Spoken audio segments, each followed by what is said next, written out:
So the music tells you everything right there. The weekend is upon us, at least at the end of the workday today. But I'm giving permission right now.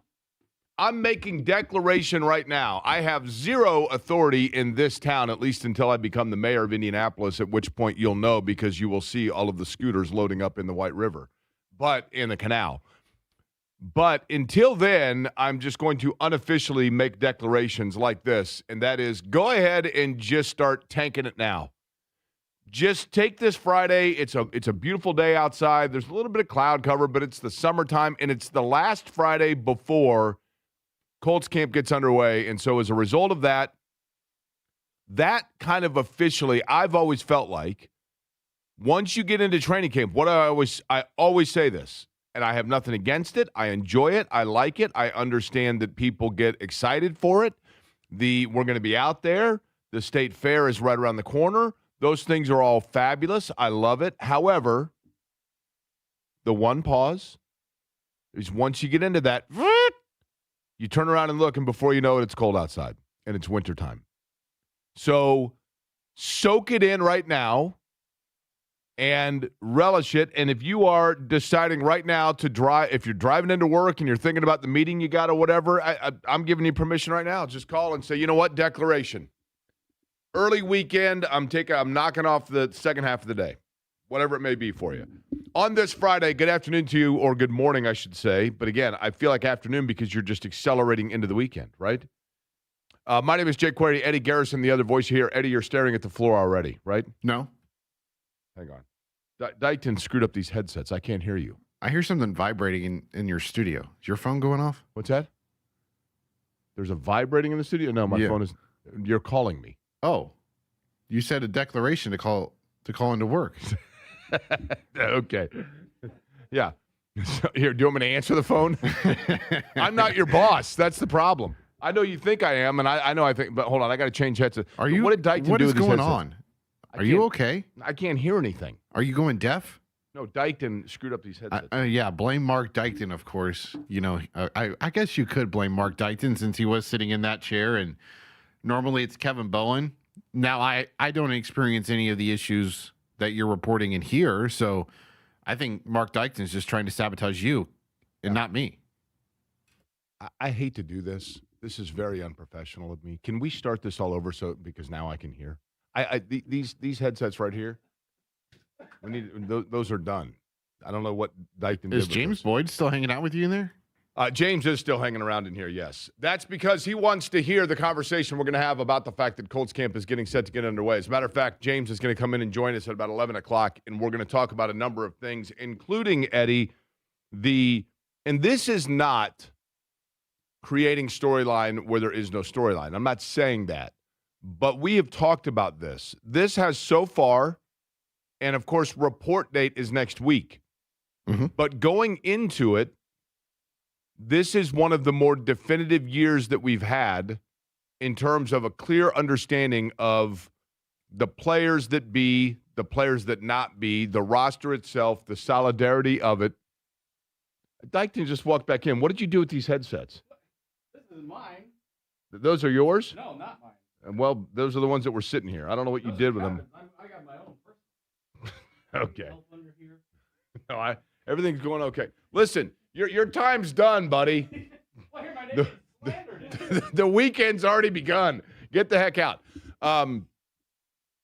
If you are Jonathan Taylor, it does not seem long ago that I was doing the show with Kevin. We were doing the morning show. We were at Colts camp, and I was looking over to the left, and I could see right there before me the big RV. I could see the big, huge touring bus. It was actually Jim Irsay's like RV bus, whatever you want to call it, but it was sitting right there just off to the end zone in the shadows of the practice field at Grand Park at Westfield. And it looked like nothing more than, oh, okay, the owner of the Colts travels or has like his own mobile office. Probably has nice air conditioning in it, nice couch in it. We see it at racetracks all the time. And yet, certainly see it every year for the combine with Jerry Jones. Yes. Your best friend. That's right. Mr. Handshake. And It was sitting right there, but it was symbolic in much more than that. It's almost like it was symbolizing the potential for a travel or a change of direction for the franchise. Because Jonathan Taylor was not happy with his contract and wanted a new one. And everyone was waiting, everyone was anticipating, everyone was trying to figure out what exactly was going to happen. And then Jonathan Taylor goes into that big RV Winnebago bus, whatever you want to call it. And he's in there for a while. And we'd seen it before, or we'd heard of it before. We knew of it before that because we knew that the last time that a player for the Indianapolis Colts franchise stepped into a mode of transportation with the owner of the Colts, it was Peyton Manning and Jim Irsay getting on a plane and flying so that they could talk about what was going to happen in terms of the future of the legendary quarterback.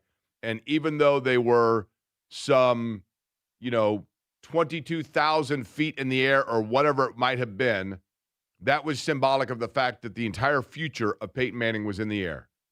And they could not come to an agreement on whether or not he needed to continue as a Colt.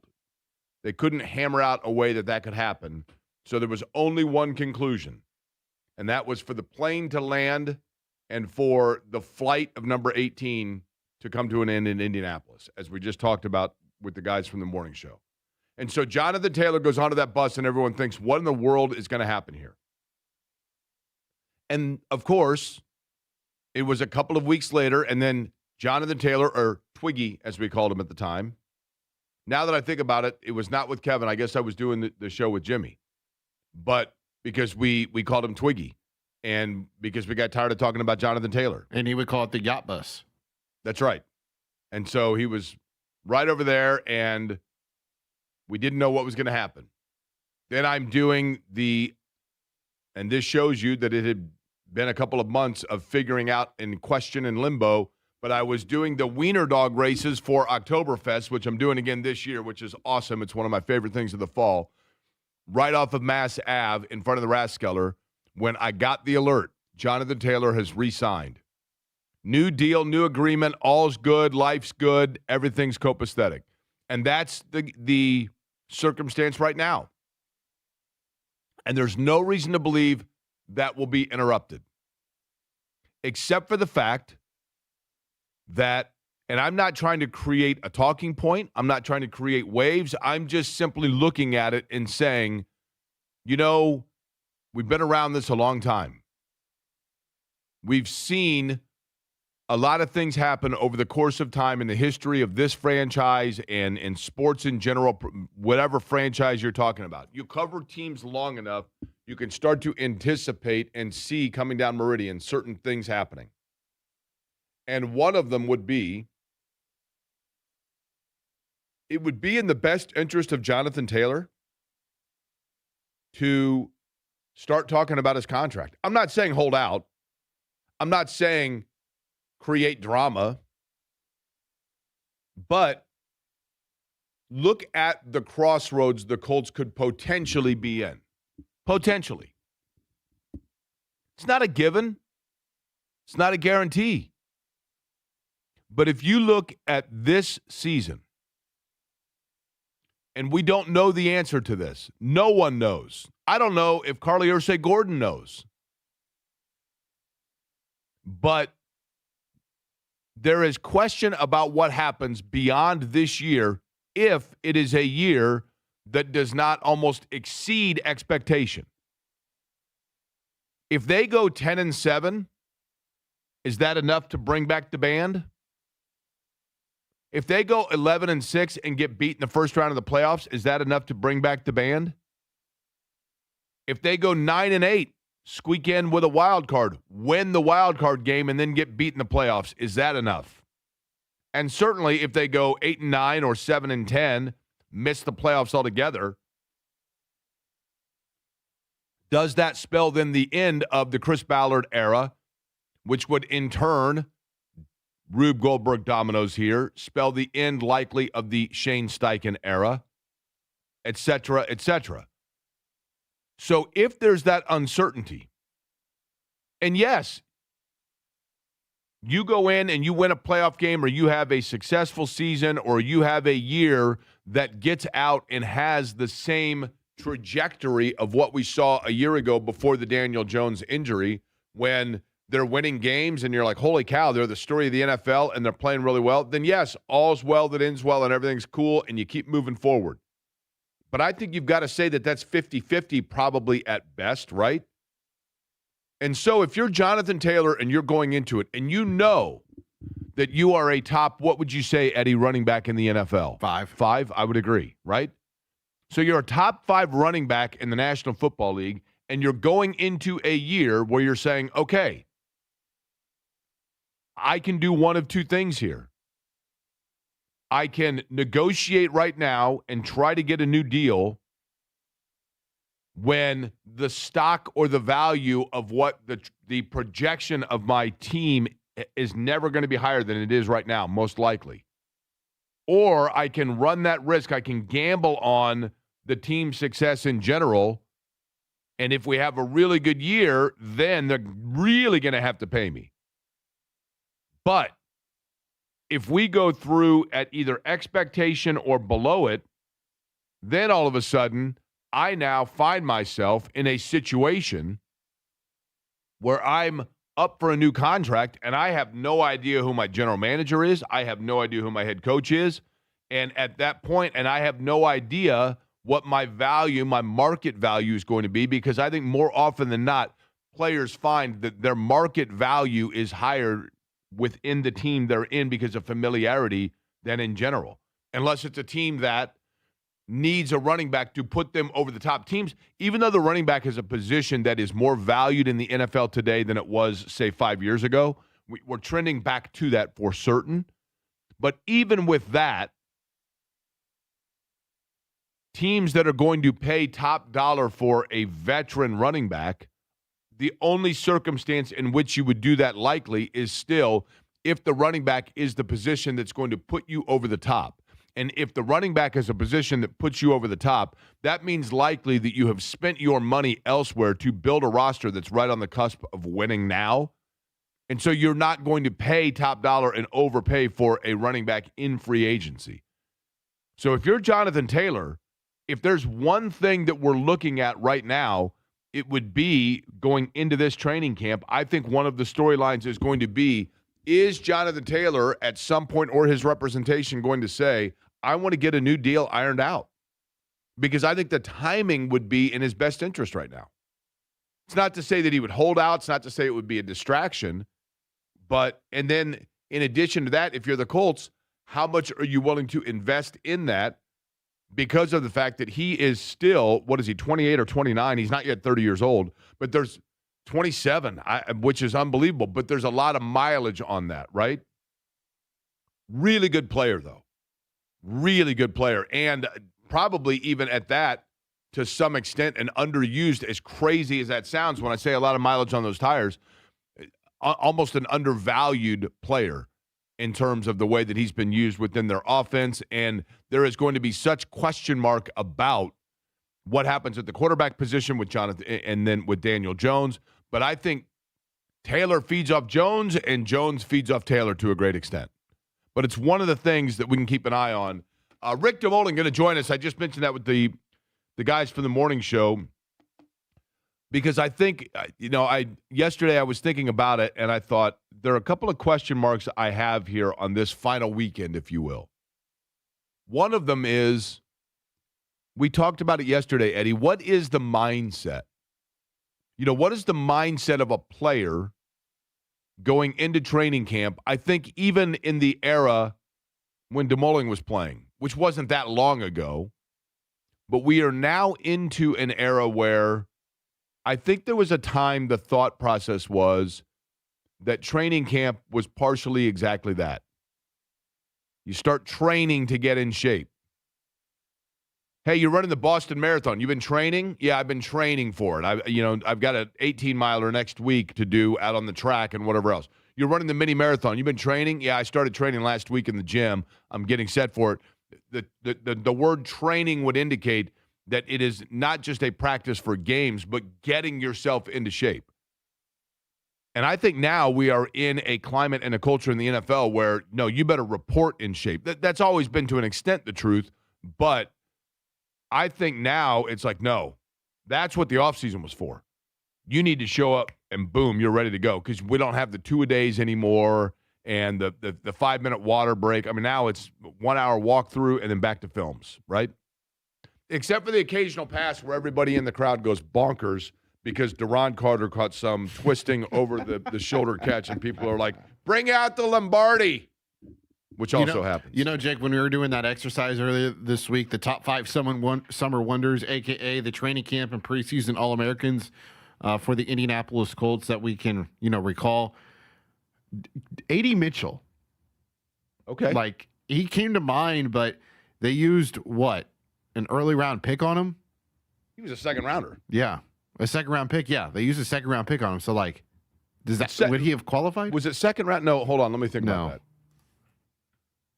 that. He was a second or third rounder. Because remember, wasn't that he was like the 8th receiver or the 10th receiver taken, and people say, like, well, he would have been a first rounder, but there were some character issues. Yeah, second. Was it second? Yeah. I'm going to guess the pick. You ready? 57th pick. 52nd. Darn it. I knew it was. You know how mad I am about that I missed that? But yes, receiver is often a position that guys can really shine in camp during drills, and then you get into the reality of it, and you're like, I don't know. Eddie, what are your big plans for the weekend? Let's see. I'm not sure what the weekend plans are yet, Jake. It's only 10:17 on a Friday. I haven't figured out what I'm doing even tonight. Let me ask you something. You got an iPhone? Yeah. You ever check the forecast on your iPhone? You ever go on there and you look at the little icons to see the days moving forward? Usually the day of. The rain aware. Okay, day of. You can look at it and it has like by hour and like, oh, okay, it's supposed to be rainy by 4 or whatever it might be, right? Sure. Noah, and this isn't, this is not written in scripture anywhere, but it's my understanding. Noah had the precursor to that and was aware of it because I got news for you. You hear me say it all the time. It wasn't raining when Noah built the ark. But he had what's called foresight. He was planning ahead, thinking ahead. So for the weekend, Eddie, when you're trying to pack in the most possible, you should start thinking about that over the course of the weekend, what your plans are for the weekend. Like, for example, I know that I'm going to be at Shuey's Appliance today from 4 until 6 up at 96th Street next to Arnie's. I know that. From 4 until 6, I'll be there hanging out.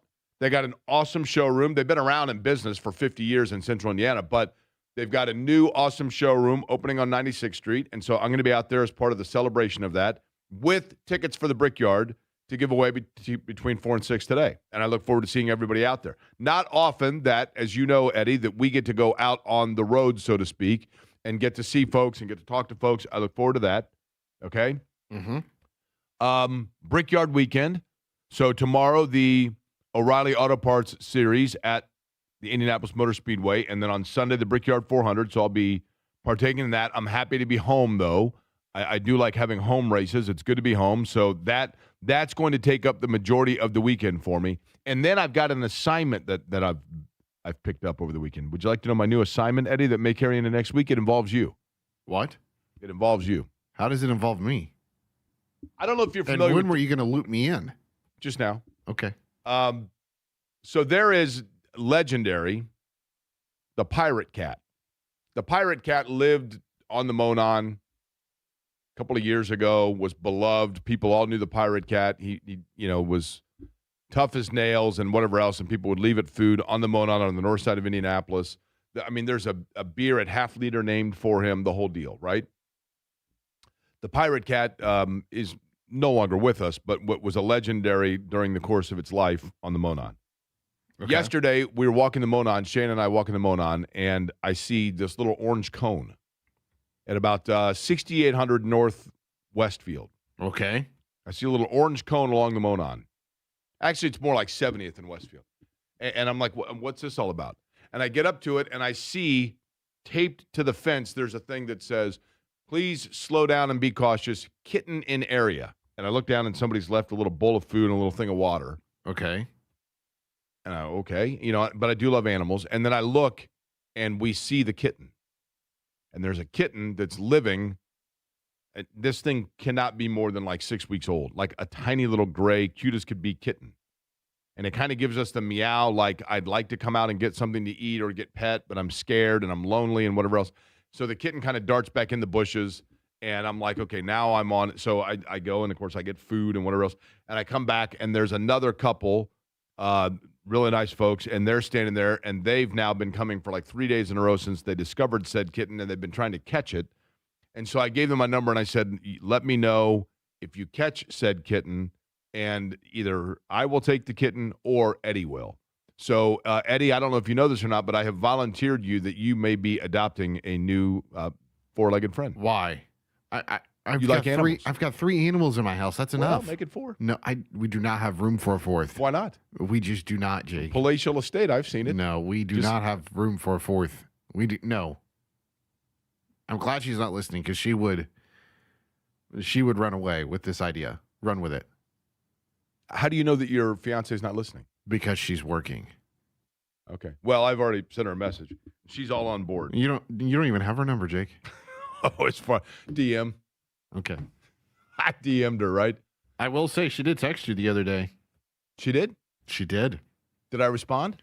Brandon said that I never respond when people text me. You at like 7 a.m. yesterday, which shocked me because I didn't was like, wait, he's up at 7 a.m.? I did respond? Yes. Okay, I'll have to check that. I don't recall this. I must have been in some sort of a sleep-induced fog. Probably. Rick DeMulling, by the way, former Colt, going to join us coming up just a couple of minutes from now. I think there are some questions along the line, and I don't mean in a bad way, but whenever you have new players that are at a new, even though they have history on the offensive line, I think Bortolini has done a really good job, for example, of taking over and adapting to the center position. But on the right side of the line, Jalen Travis, now having to fill in there. How long does it take?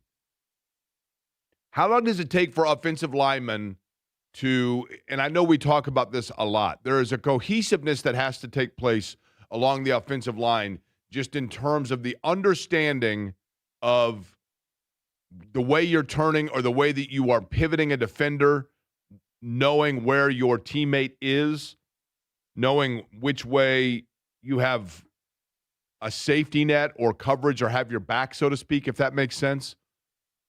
And how long does that take? And what does training camp, what all goes into, what's the mindset right now as a player knowing that you're getting ready to report? And Rick DeMulling's done it in both ways. He's done it knowing that he had a rock-solid position. He's done it knowing that he's got to prove himself. He's been on both sides of it. So I thought he'd be an interesting conversation, and we'll do it next. The former Colt will join us. James Boyd on the program today as well. And again, Shuey's Appliance, 4 until 6 o'clock today, 96th Street next to Arnie's. I look forward to seeing you there. Rick DeMulling, other side, Query & Company here on The Fan.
You're listening to Query and Company on 93.5 and 107.5 The Fan.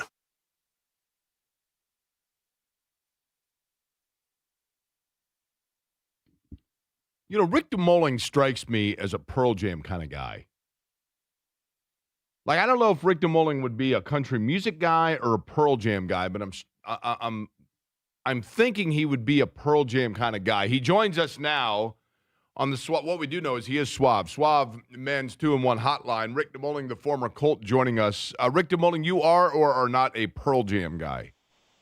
I can't say I'm a overly the top fan, but being from the Pacific Northwest, where they were from, I'm a fan. But I can't say I'm a huge fan. My boy Ryan Deem is like almost weird about how much he loves some Pearl Jam. So might want to ask him about that. See, Ryan Deem to me seems more like he would be like like a Keith Urban guy. You know what I mean? Like like he strikes me as driving some big truck and hanging out of it and country music playing. So that's cool that he's, Yes, you got him pegged with a truck. Not quite too sure about the country. So, okay, if you had to pick one concert, you can go anywhere right now for one concert to see it, who would you pick? That are like active or like any time in history? Great question there. Let's say when you think back to like the CD, the album, the download that you have most listened to, it would be what musical artist? All right, you're going to make fun of me for a couple of these, but the first one, when I played, it would definitely be Kid Rock. Okay. But now it's a little bit gentler, and his name is Brett Dennen. Real kind of a folksy type of guy. Brett Dennen, okay. I don't know if you know this or not. They say that about Jake all the time, too. Folksy? Yeah, I'm a very folksy guy. Is that what you're saying? Or you're saying I'm Brett Dennen, like Eddie? A folksy guy. Right? Okay. Well, I am that. Give it a listen to. It's not everybody's cup of jam, but it's pretty solid stuff. Okay. So so when I played, I used to have to like I never had to get too excited because I was already ready to go. So I had to like hyper down. So I listened. Now I've only told a few people this, so don't put it out on Facebook or anything. But I used to listen to Jewel, Pieces of You to calm down. Okay. Yeah. Hold on. So we got Jewel. I thought you were going to say Barry Manilow or something. So that's cool. Okay. No, so something much worse. Fair enough. I want to get to that because you talked about like calming things down, right? And I have obviously never had to report to an NFL training camp as a player, but I'm curious. Do you think that we are in a different, and I don't mean this in a bad way, Rick DeMulling, but it feels like now training camp is more about film work, schematic preparation than it is like the two-a-day grueling work off the off-season weight gain. In other words, today it seems as though it's like you better show up day one in shape because the days of camp being used for that are over with, and it's a different mindset now. Is that a fair assessment? Very, very much true.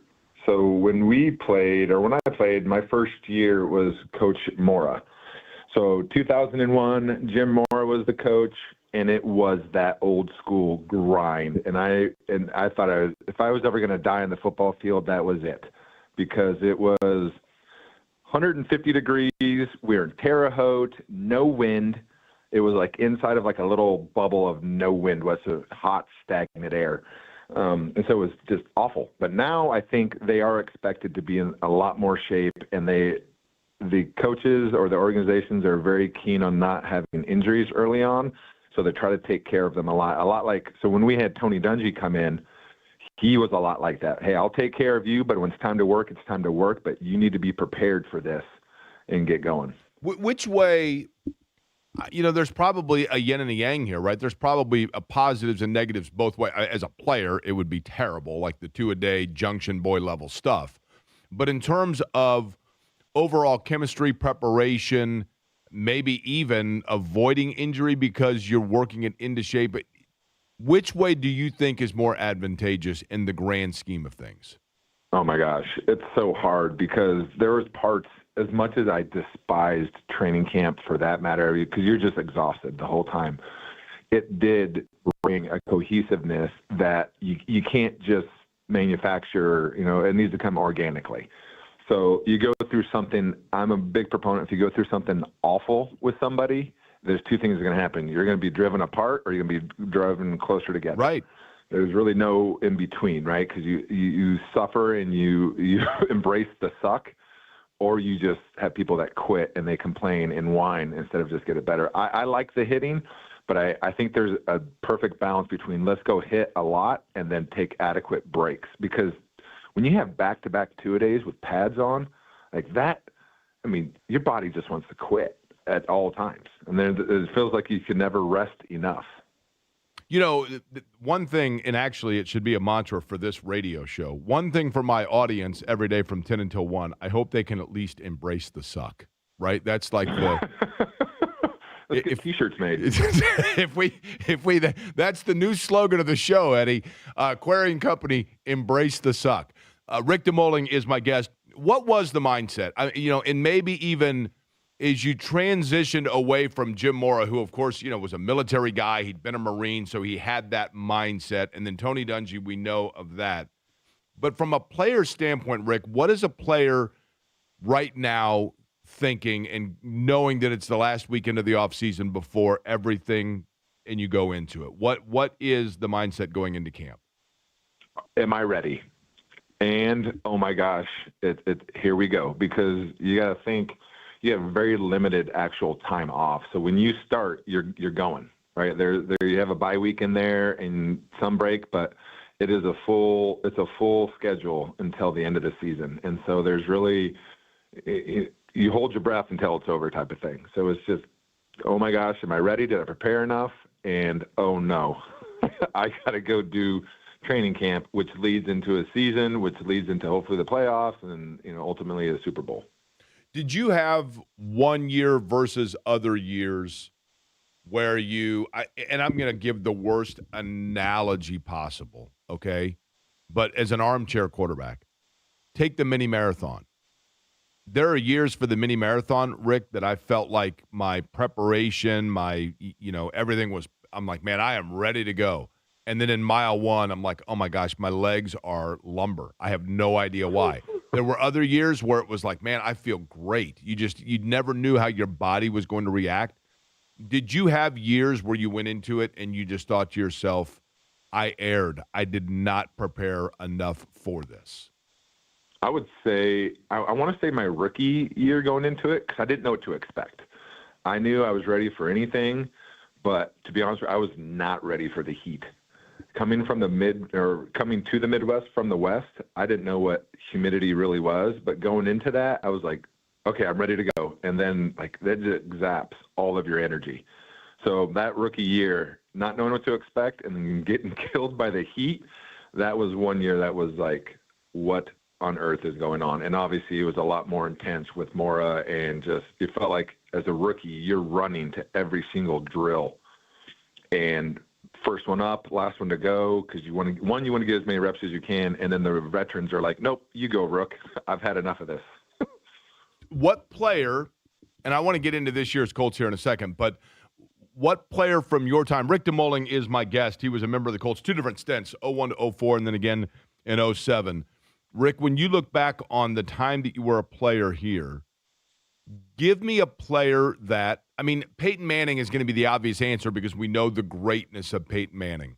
But as a young player, can you name for me a player that you looked at and you thought, you know what, that's not a household name. It's not a guy who's going to be a candidate for the Ring of Honor, but I wish people could see how much he led by example of just the work ethic, the dedication, and being a solid teammate that sent the right messages. Obviously he's actually in the Hall of Fame, but like Jeff Saturday and Tar Glenn, right? Coming in as a rookie, watching those guys work, watching those guys and how they worked. It wasn't just that they worked hard, but they had like character in the way that they did it, right? I remember talking to them. I used to throw foul language around all the time, and I remember it was very in my mind, like I never hear them cuss. And I can't remember if I asked them one time about it, but like, listen, we can do our job without cussing. We're just going to work. And they were silent leaders, but when there was time to be vocal, they definitely stepped in. So those are two guys that just jump out the box for me in regards to like watching them work, watching them grind, watching how they worked. It wasn't just rah. It was let's go get better today. So, in other words, you came in speaking like Kid Rock, and they taught you how to perform like Jewel, basically, right? Is that Yes. okay? That's a very good analogy. I'm curious of this. If you look at this year's version of the Colts and the offensive line, obviously Jalen Travis moving over to the right side, Braden Smith moving on. We get that. Yep. Let's begin with a two-part question. The first would be, how difficult is it for any player to move from one side of the line to the other side of the line? Seems from the outside like, well, I mean, no big deal. Like you're going from lining up to the left side of the center to lining up to the right side of the center. But how big a difference is that in terms of everything encompassing? Oh my gosh, it's huge. And I would say especially for tackles. And it depends on how long were you on the left side before you got moved over. Now, if you've gone back and forth, you kind of get that muscle memory. But if you're predominantly a left side guy for any more than 2 years, like your body, that's all it knows what to do, right? It doesn't know how to do anything else. And so like flip-flopping is like telling your brain to do something backwards. It's like do everything the opposite. And it takes a ton of repetition for your body to catch up, and more so your brain, right, to tell you what to do, how to do it, because it just looks different. And so, yeah, it's a tremendous difficulty to do. But these guys nowadays they're so athletic. So it's just getting their brain rewired. What about going from guard to tackle or tackle to guard? How big an adjustment is that? It's easier when you're on the same side, but yes, I mean it's two. Even though you're a foot apart from each other, it's two absolutely totally different positions. You have an edge rusher that can run by you if you're a tackle, but as a guard, you're looking more power. They have some guys like that are just powerful and fast, but it's totally different. You're not in space as much. So like I would say, going from guard to tackle is a lot along the lines as trying to switch sides. It's difficult because it's just a totally different position. How much of Rick DeMulling is our guest here? He's on the Swab Men's 2-1 hotline. How much, Rick, of training camp from an offensive line standpoint is about what you were talking about, that the chemistry and camaraderie? Because I'm under the belief if I had my choice between 5 linemen that are all, let's say, graded as an 8 or a 9, but they have no familiarity with one another, I would almost rather have a line of 5 guys that are a 6 that have played together for 2 years, because of just the understanding of where the guy that has your back in case there's a missed assignment or a wrong turn or whatever else, to have the understanding of what's happening on either side of you.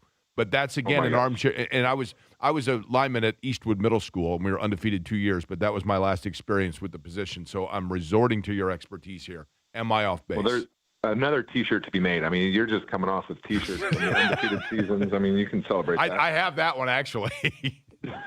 I love it. Yes, 100% agreed. So Howard Mudd, the O-line coach, he was brilliant in the regards of like, hey, right, wrong, or indifferent, let's go the same way, right? So that creates you have to communicate with one another.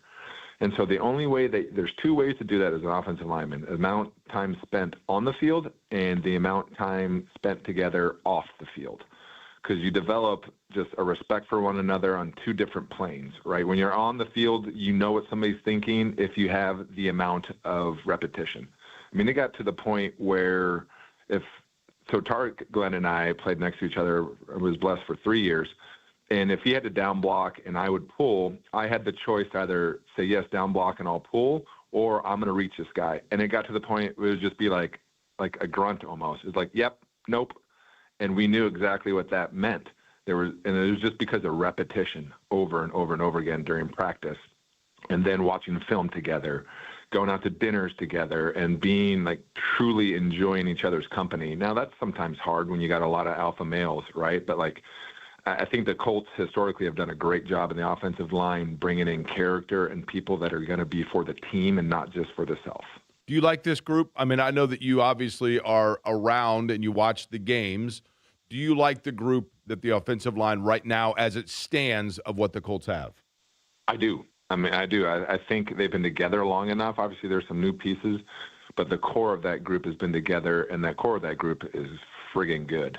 They're not just like guys that are okay. These guys are going to be like at the top 10% to 1% of the offensive linemen in the league.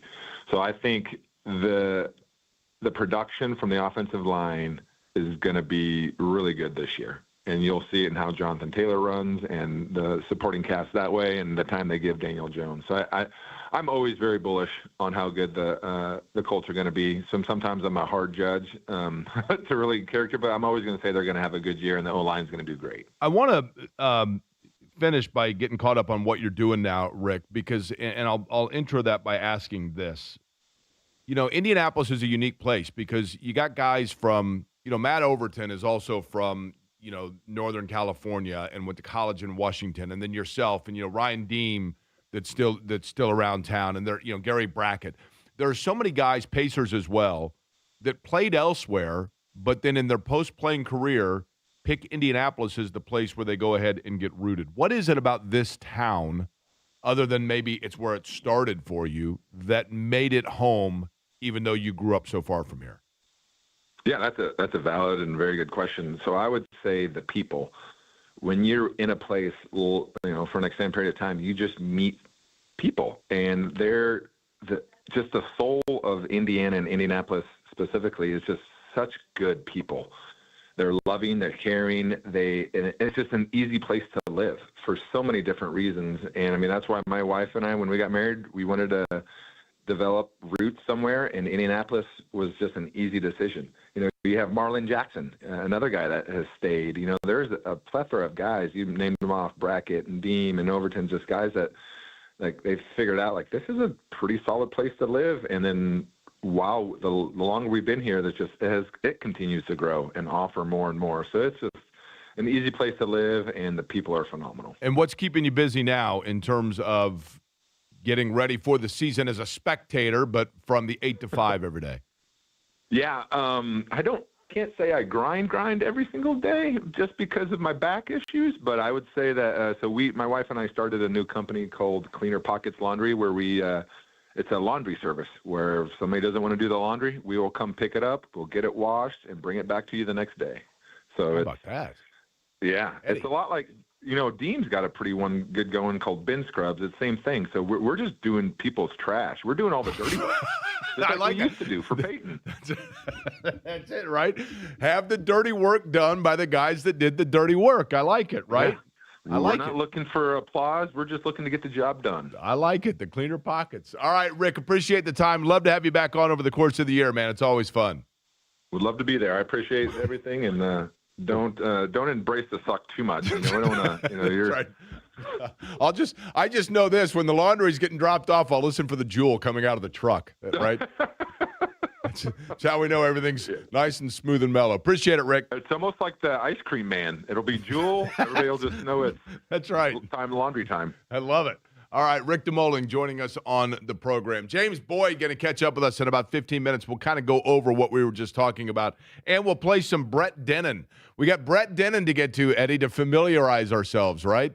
He's folksy, like myself. Embrace the suck. It's Query & Company.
You're listening to Query and Company on 93.5 and 107.5 The Fan.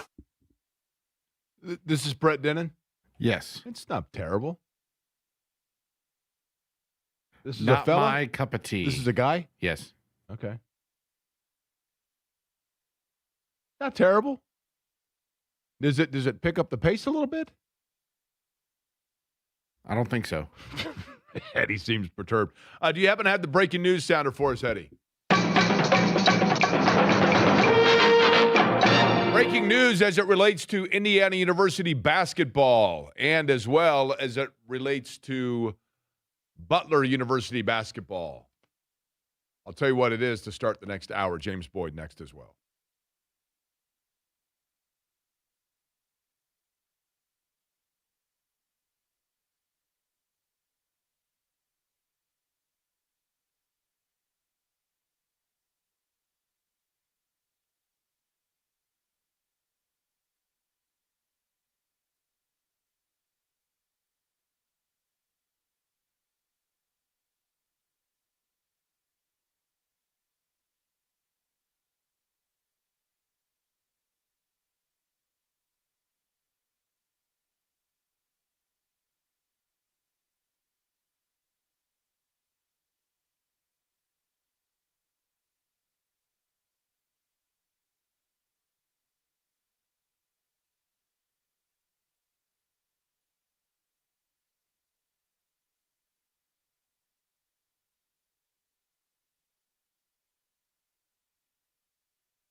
11 o'clock hour underway in Indianapolis. For that matter, it is the 11 o'clock hour everywhere in the Eastern time zone. Good morning to you. My name is Jake Query. Eddie Garrison, the other voice you hear in this program called Query and Company here on 93.5 and 107.5. The Fan. 11, a significant number as well when it comes to Indiana University and Butler in basketball, because October 11th will be the date at Hinkle Fieldhouse where the two teams will hook up in an exhibition in college basketball this year. Darren DeVries bringing his group to Hinkle to take on Ronald Nored's group on October the 11th. It is the first time the two will have played at Hinkle, obviously not against one another, but in Hinkle since November the 27th of the 1994-95 season. That was the year. I've told the story before, but I will never forget it. It was, I believe, Thanksgiving weekend. And I was a student at IU. I lived in, that was when I was the neighbors, kind of like Kramer and Jerry, I guess you'd say, to Pat Knight and Ryan Carr that lived next door. And so we kind of made it one big apartment. And Pat Graham, who also played at Indiana, lived a few doors down. And so because it was the Thanksgiving weekend, obviously almost every student was gone. But I had a job in Bloomington, obviously only being an hour away. So I went to the game, and then I worked that night. I had a night job. I worked that night in Bloomington. So I went to the game at Hinkle. Travis Trice from Princeton, I believe he was from Princeton, Indiana, hit a couple of big shots in the corner, and Butler upset Indiana. 75-71 was the final in that game, the last time that Indiana played at Hinkle. And it was a stunning upset. I mean, Indiana going to Hinkle and losing to Butler was almost unfathomable at that time. You were coming off of, the Calbert Chaney years and, everything else right on the heels of that. And so at any rate, I'll never forget, I worked. I went back down after the game. I drove down to Bloomington, worked, and it was probably 1 o'clock in the morning when Pat Knight returned home and still had on his uniform. And I'm like, what in the world? And he said, we literally got out of Hinkle Fieldhouse, and Coach Knight put him on the bus and said, let's go. And they drove to Bloomington and got to Assembly Hall. And he was like, all right, we're practicing right now. And multiple hours they practiced after that loss to Butler. And a week later, they defeated number 1 Kentucky in the RCA Dome. Damon Bailey made the cover of Sports Illustrated. So that was the last time Indiana played at Hinkle Fieldhouse. They're going to play exhibition, albeit October 11th. Pretty cool, though. Indiana and Butler at Hinkle Fieldhouse. Joining us now on the program, you hear him in the mornings, of course. You also read his work with The Athletic. James Boyd joining us. What was that, Eddie? I think Eddie is queuing up James as we speak. James Boyd joining us from The Athletic and the Fan Morning Show. James, I'm going to give you actually recipient choice here. I'm the dealer, and I'm giving not dealer's choice, but recipient choice. Fever, Colts. Which one would you like to discuss first? Because I have questions for you about both. Do we have James, Eddie? Should I hear James, Eddie? Yeah, that was my fault. I screwed it up, and I took you away from James. I was punishing James for some reason. I don't know why. All right. Would that be now I can hear you guys. Would that be considered punishment if you're taking him away from me for James, or would that be considered for James a kudo and a credit that he doesn't necessarily have to attend to me? All right, James, the question I just asked, I will give you recipient choice. Fever, Colts. I have questions about both. Which would you like to lead? Let's go Fever. Okay.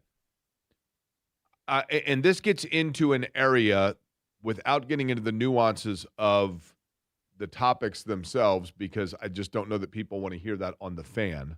But I applaud and commend any athlete in any way, shape, or form that feels that their platform allows them to speak for those that they feel need to be spoken for or defended or, whatever it may be.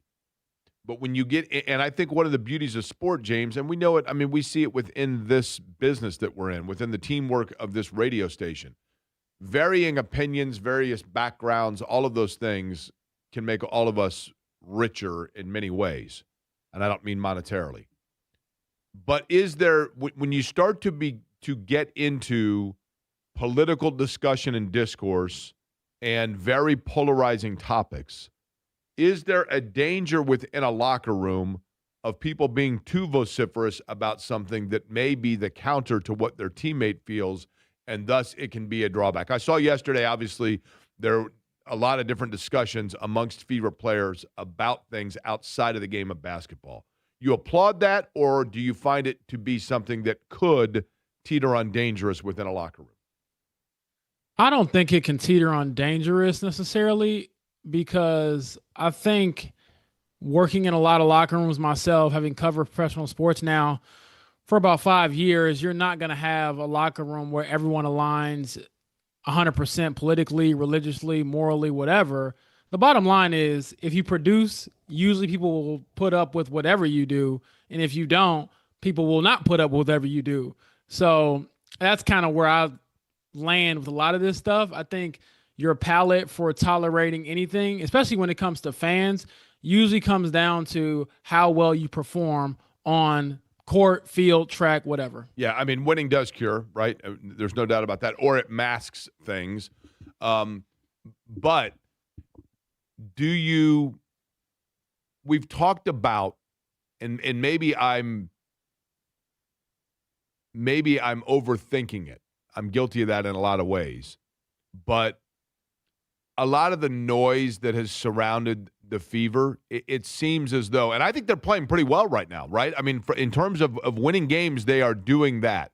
But there just always seems to be more expected out of this roster versus others in terms of the actual scrutiny from this fan base or external fan base that I don't know how to describe it, James, but it feels like it holds them down just a little bit from being completely let loose to being who they are and just playing and winning games. And they are winning games, but it seems as though they're having to fight through more than they should to get there. Does that make sense at all? Yeah, it makes sense. I don't know how true that is, Jake, just because I think a lot of it just comes down to basketball. And if you look at the way they're peaking right now, I think some of it, or a lot of it, has to do with Caitlin feeling 100% healthy, or at least close to it, or closer to it than she was earlier this year. Had her minutes restriction lifted in the last game before the All-Star break, looked amazing there. I think a lot of it comes down to chemistry, continuity, finding the different rotations that work for you.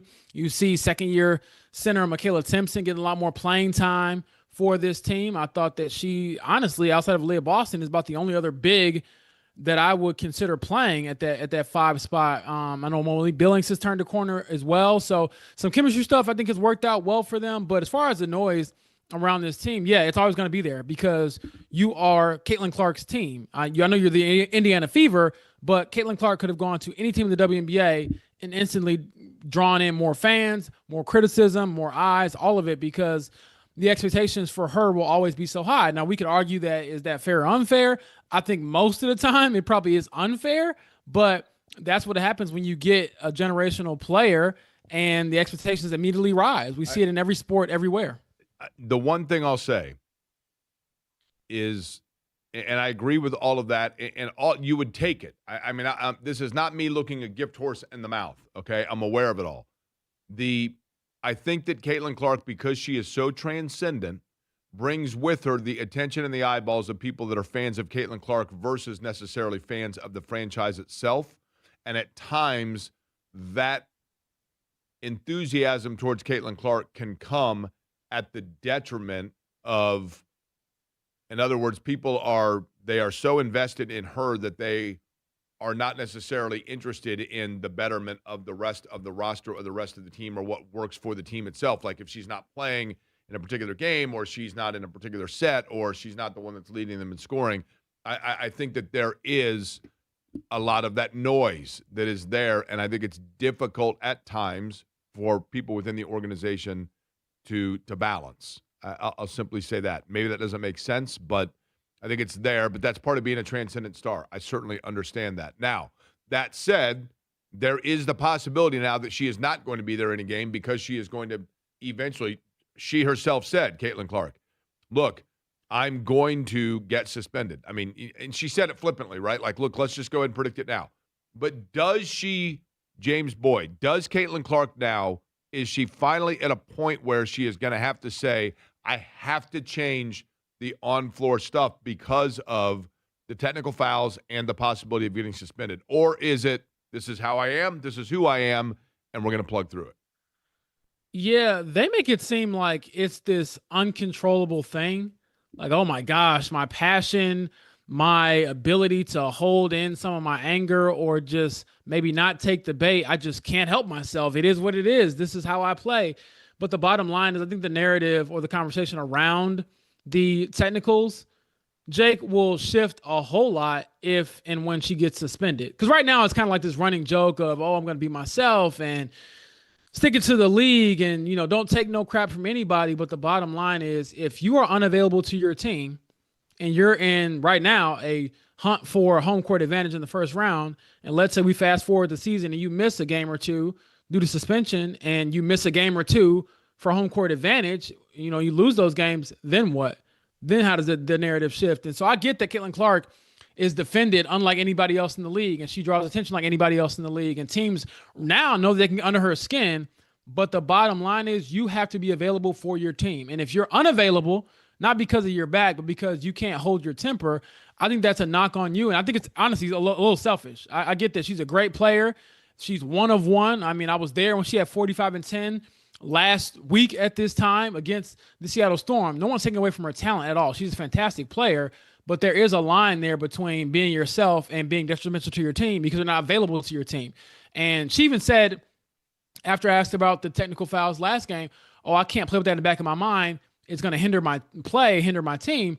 Well, you know what else hinders your play? Not being able to play. So I think that's a conversation that she has to kind of have with herself and look in the mirror, because at this point, it seems like Stephanie White asking her about it. She's just like, look, I think she said, quote, we will try to help her, but sometimes we can't. And like, it is what it is. Is she officiated differently? I do think that she's officiated differently because of the gravity that she has as a player. Let me back up. I think she's officiated differently because of how she's defended. She's, the gravity she provides is kind of like Steph Curry. No one wants to give her any airspace at all. And I do think the referees can do a better job of making sure that people keep their hands off of her. And when those fouls are called, you see, I guess, less of the reaction when it comes to Caitlin maybe getting fired up about a missed call. And then you see performances like we saw against Seattle. I saw people that were being very critical, not Fever fans, but just, I guess, WNBA pundits in general. Oh, man, she only got 45 because she shot 19 free throws. Well, if you go back and watch all the fouls, there was only one in my mind that was even debatable about if it was a foul or not. The rest of them, you're fouling her. You're hacking her. And when you call that, I think you get a cleaner game. Number one, you get a safer game, and you allow Caitlin Clark to be the player that we see can get to levels that no one else in the league, quite frankly, can get to. But, yeah, she's officiated differently because she plays differently than anybody else. Which is more likely to be true? An official because of the spotlight, knowing that there are eyeballs on Caitlin Clark that would not normally be watching the WNBA. An official in that situation being overly almost protective of her and calling fouls more strictly than they would another player, or an official being worried that they would be labeled as showing favoritism, and thus it is harder for Caitlin Clark to get a foul called against a defender than it would be most players. That's a good question. It might be a little bit of the latter. I would even say that it comes from like the league down, where I don't know if you saw the report where it said Kathy Engelbert didn't necessarily want to suspend Alyssa Thomas initially, right, and then the NBA had to kind of step in with Adam Silver and say, no, you need to suspend her because that's a flagrant two, and if it happened in the game and it got called, she would have got ejected. So since that didn't happen, she's got to miss a game. So yeah, I do think that there is part of the officiating crews that are like, man, we don't want to overstep. We don't want to make it seem like she's this pariah or this savior of our, league. But at the same time, I think the overall officiating for everybody needs to be better, because when I'm watching some of these games, they get really clunky really fast because the physicality is just too much. I mean, you will call this stuff in pickup games, so why can't we get it called in a real game? James Boyd, the guest, he is on the Swab Men's 2-1 hotline. James, switching now to the Colts. We know next week training camp begins. I know you guys talked plenty about it. Give me a player that we don't know this right now. They don't know this right now. Chris Ballard doesn't know this right now.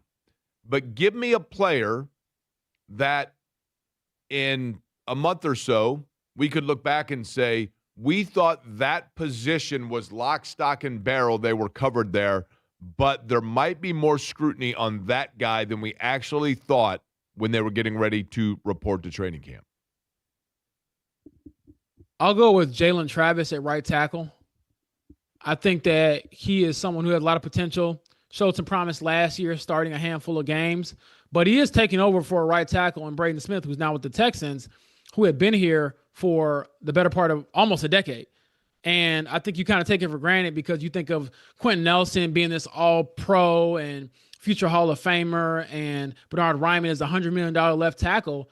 The right tackle kind of matters too, and I think that he was someone who quietly, he wasn't like a Pro Bowler, but he was I would say, top 13, 14 right tackle for a number of years, and now you're asking basically a second-year pro to step in there, and Jalen Travis, who's a fourth-round pick last year, and just take over that seamlessly in a season where, keep in mind, your quarterback is coming back from a torn Achilles.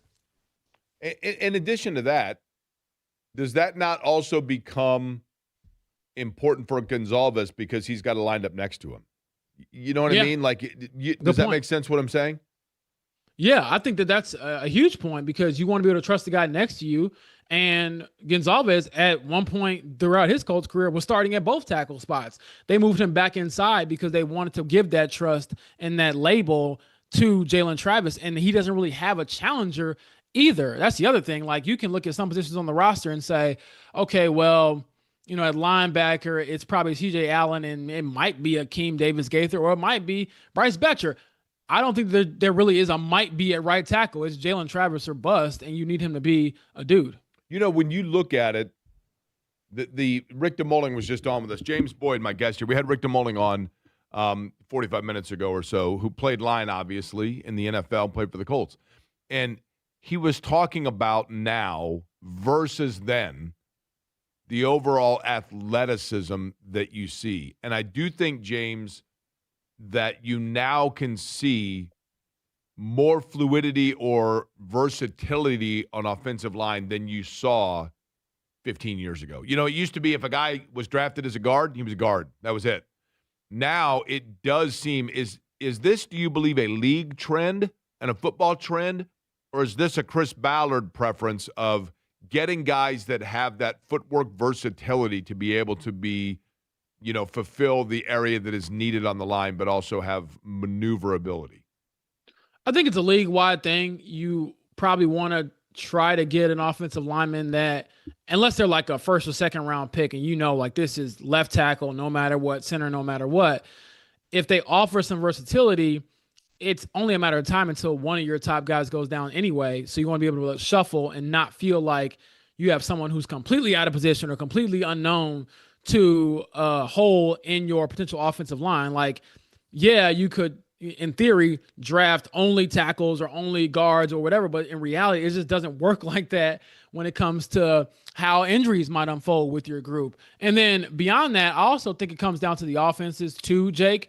They're just more creative. And so when you're having your quarterback roll out, or you're having your tight end, for example, we see with the Colts, line up in the backfield, you might want to have a different type of offensive lineman at a different type of spot. So I think the versatility is always key and always welcome with not only the Colts, but around the league.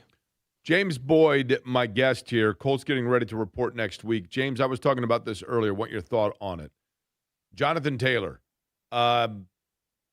He's good to go. He's copacetic. He's, you know, hey, we'll let it play out contract-wise, or it's in his best interest to start talking about it and trying to get an extension before we find out where the Colts season heads. Jake, I might have beat you to this one. I wrote last week that I think JT shouldn't step on the field again until he gets a new contract. Okay, yeah. And so I'm not saying he will do that. To be clear, this isn't a report. This is just my opinion. But if I were in JT's shoes, I'm thinking to myself, and I'm looking at the roster, there's nobody at running back that can give you what I give you. I'm one of the best running backs in the league, and my backups currently are a 7th-round pick with no NFL experience from this year, and also a 5th-round pick from last year who played in 9 games and gave you 96 total rushing yards. I gave you 1,400 over the last couple of years, and also I led the league in total touchdowns. So I think JT is due for a raise. Now, it could come down to contract structure. If I'm him, I'm saying, okay, if you don't want to give me that 2-3 year deal, give me a raise this year and give me one more year on my current deal, like something like that to appease him. But bottom line is, I don't think that JT should just show up and be like this good company man for the Colts. And again, if I was on the Colts side, I might say, hey, I'm not paying a running back again. But if I'm in his shoes, I'm saying pay me because I've delivered on my previous contract. Well, to me, James, Jonathan Taylor needs to do this with Indianapolis because of the following, and feel free to disagree with me here. I think the running back position has been valued more in the NFL than it was, say, 10 years ago. But if you look at Seattle, the reigning champion, you look at Kansas City, the offensive juggernaut of the last decade, you look at Buffalo, to a great extent, those places, they have good running games. But they also have it almost by committee and fungibly to the point where it's not like one bell cow and there's your guy and that's that. So as a result of that, it seems as though Taylor is an elite level talent, undoubtedly, but I don't know that his value is as high on the open market as it is to Indianapolis, where they don't have a lot of specialty offensive players. Thus, it's in his best interest, to your point, to say, look, you want me, you better take care of me now, right? Exactly. And I just think, Jake, you're already kind of on like this 2-year plan anyway, because you paid Daniel Jones through the 2028, through the end of the 2027 season.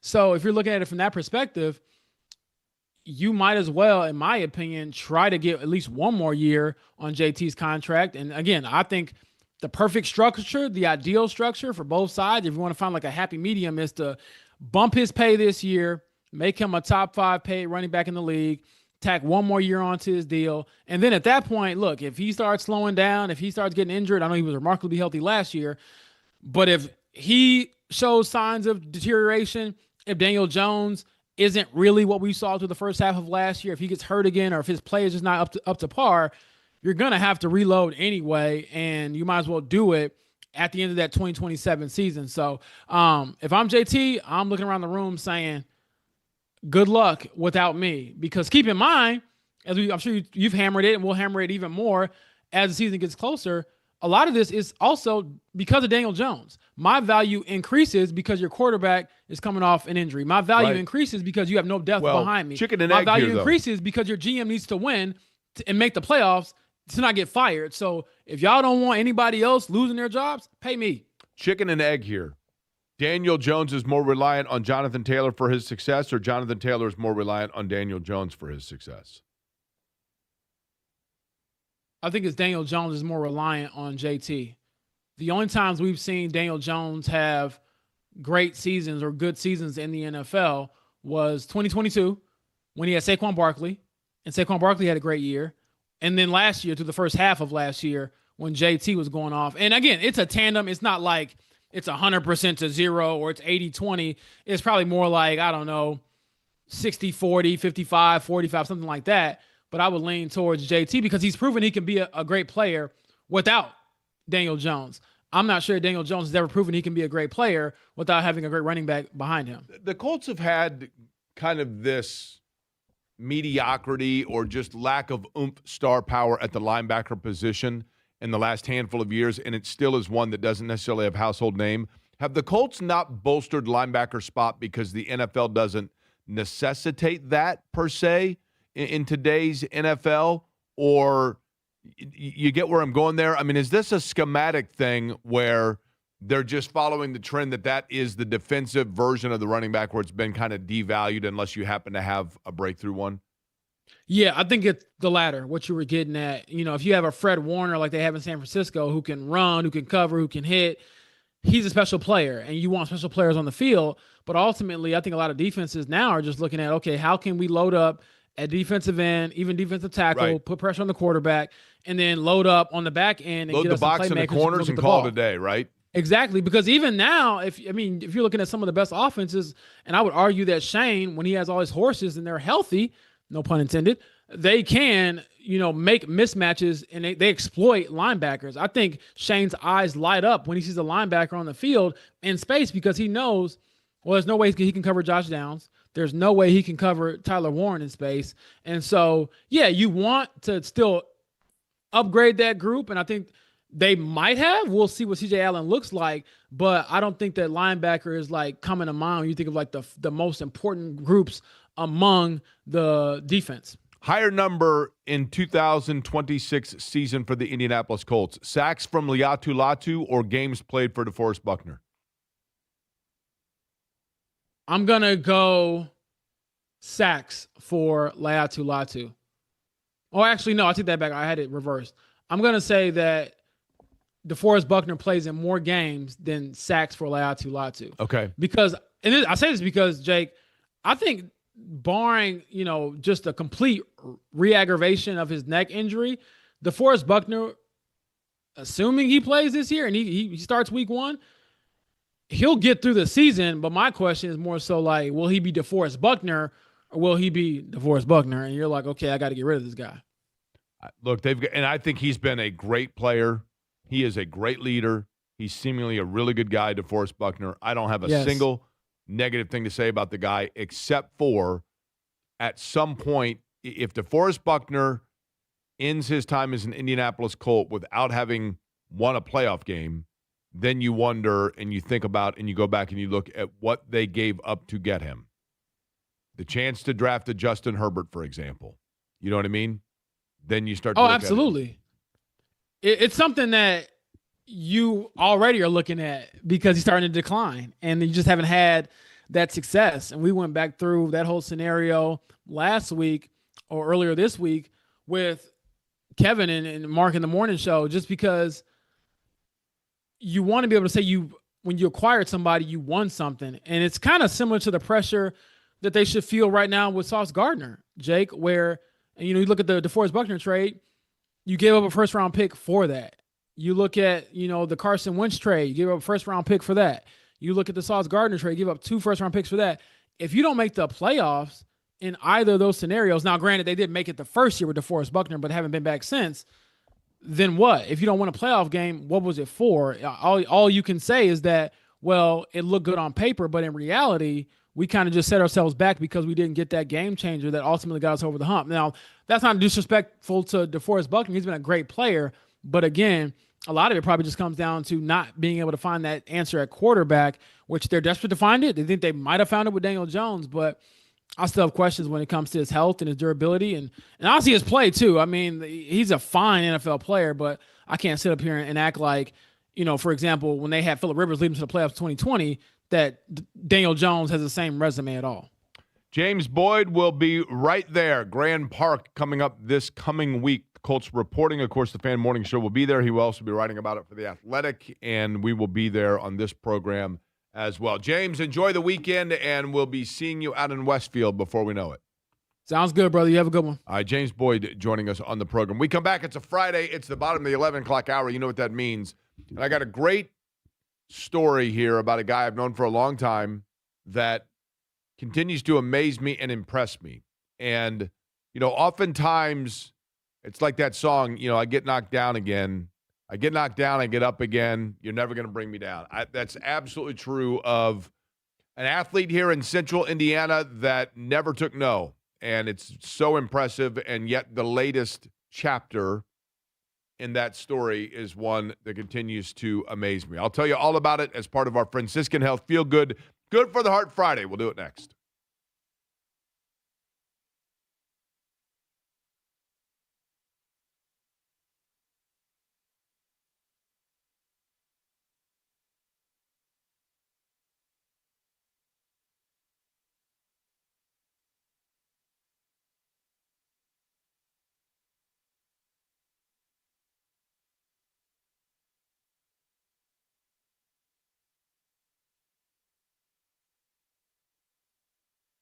Hey, there's Jake Quarry for Surfside. Look for the can with the sunset stripes. Yesterday was absolutely perfect. Went poolside and enjoyed a Surfside. The iced tea with a small splash of vodka in it. Of course, blueberry lemonade has been a huge seller. You could always do variety packs to try all the different flavors, the lemonade flavors, the tea flavors from Surfside, and great folks as well. I've gotten to know the folks at Surfside, and they are fabulous, wonderful people.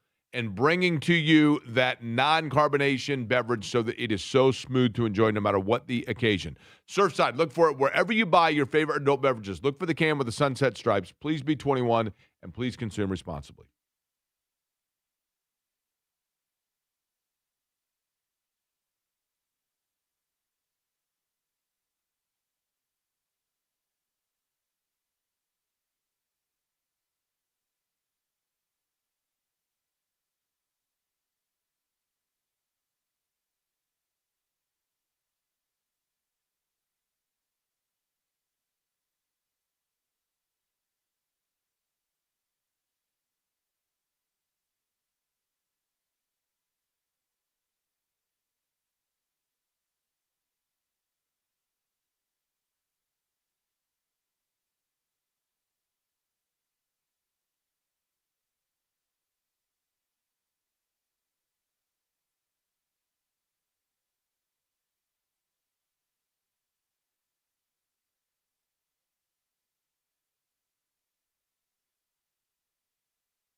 Query and Company on 93.5 and 107.5 The Fan. It's a Friday, bottom of the 11 o'clock hour. You know what that means. It means Eddie gets, is it thick fingers? Is that what happens there? Fat thumbs? Sure. Yeah. Wrong button pushed? Yes. It happens, right? And it's a Friday, Eddie. I told you, like I'm telling everybody, just go ahead and start the weekend early, right? Like what the heck? And on Fridays, we always do our Franciscan Health Feel Good, Good for the Heart Friday. And yesterday, I mentioned that I went to the pool and was sitting there and got to talking to one of the guys at the pool, and we're just sitting there shooting the bull, if you will, and somehow or another it came up about heart health, and he said, man, you know what? I actually, I'm on some different medications. Old guy chat, right? Not really, though, because he said, I have been since I was in my late 30s because I did a heart scan. And during the course of the heart scan, found out just about the calcium buildup within my heart. And, I said, you had to have gotten this done at Franciscan then because you're talking about the heart health risk assessment. He's like, that's exactly correct. And that's what you get for just $49, a heart scan at Franciscan Health that is so important. And it comes with the heart health risk or the heart health risk assessment. So you can find out just kind of the roadmap, if you will, on where things stand and where you are in terms of your cardiovascular health. And you're doing it from a place in Franciscan that's the number one heart program in Indiana for cardiology by Health Grades, number one in Indiana for interventional coronary care by Care Checks. That's what you get from Franciscan Health. And the heart scan is, guys, gals, all of you, I'm telling you. And I routinely have people that comment to me about the fact that either the peace of mind they got from getting a heart scan and realizing that there is not a huge risk for them, or the peace of mind of knowing that they were getting out in front of it and that Franciscan was saying, you know what, let's get you into the system here, if you will. And it is incredibly important, and I will give you all the information on how to get that done. Seemingly every week, somebody reaches out to me via text and says, Jake, give me the information again. And, I say franciscanhealth.org/screening bundles, franciscanhealth.org/screening bundles, or Franciscan Health Heart Scan will take you right there. And each and every week we talk about something different in the world of sports that's a story of inspiration, hope, one that just simply makes your heart feel good. And I go back for this story about something that I witnessed last October. Last October, I've always mentioned the fact that I love going and seeing The Elect, my favorite local band. Michael and Jimmy and the guys, they're great. And it's always fun to see them. And I always go see them at the Rathskeller. And oftentimes when I go there, I get, I know different people that will also go, or they know that I'm going to be there, friends that are like, oh, hey, the Elect's playing. We'll catch you there at the show, that kind of thing. And one of them is my buddy Aiden that lives right in Fletcher Place. So he lives not far from the Rathskeller. And Aiden often comes over when the band is playing, and we hang out and watch the band. And, he's a high school teacher, so we talk about politics and history because that's what he teaches in high school. And he's a track coach.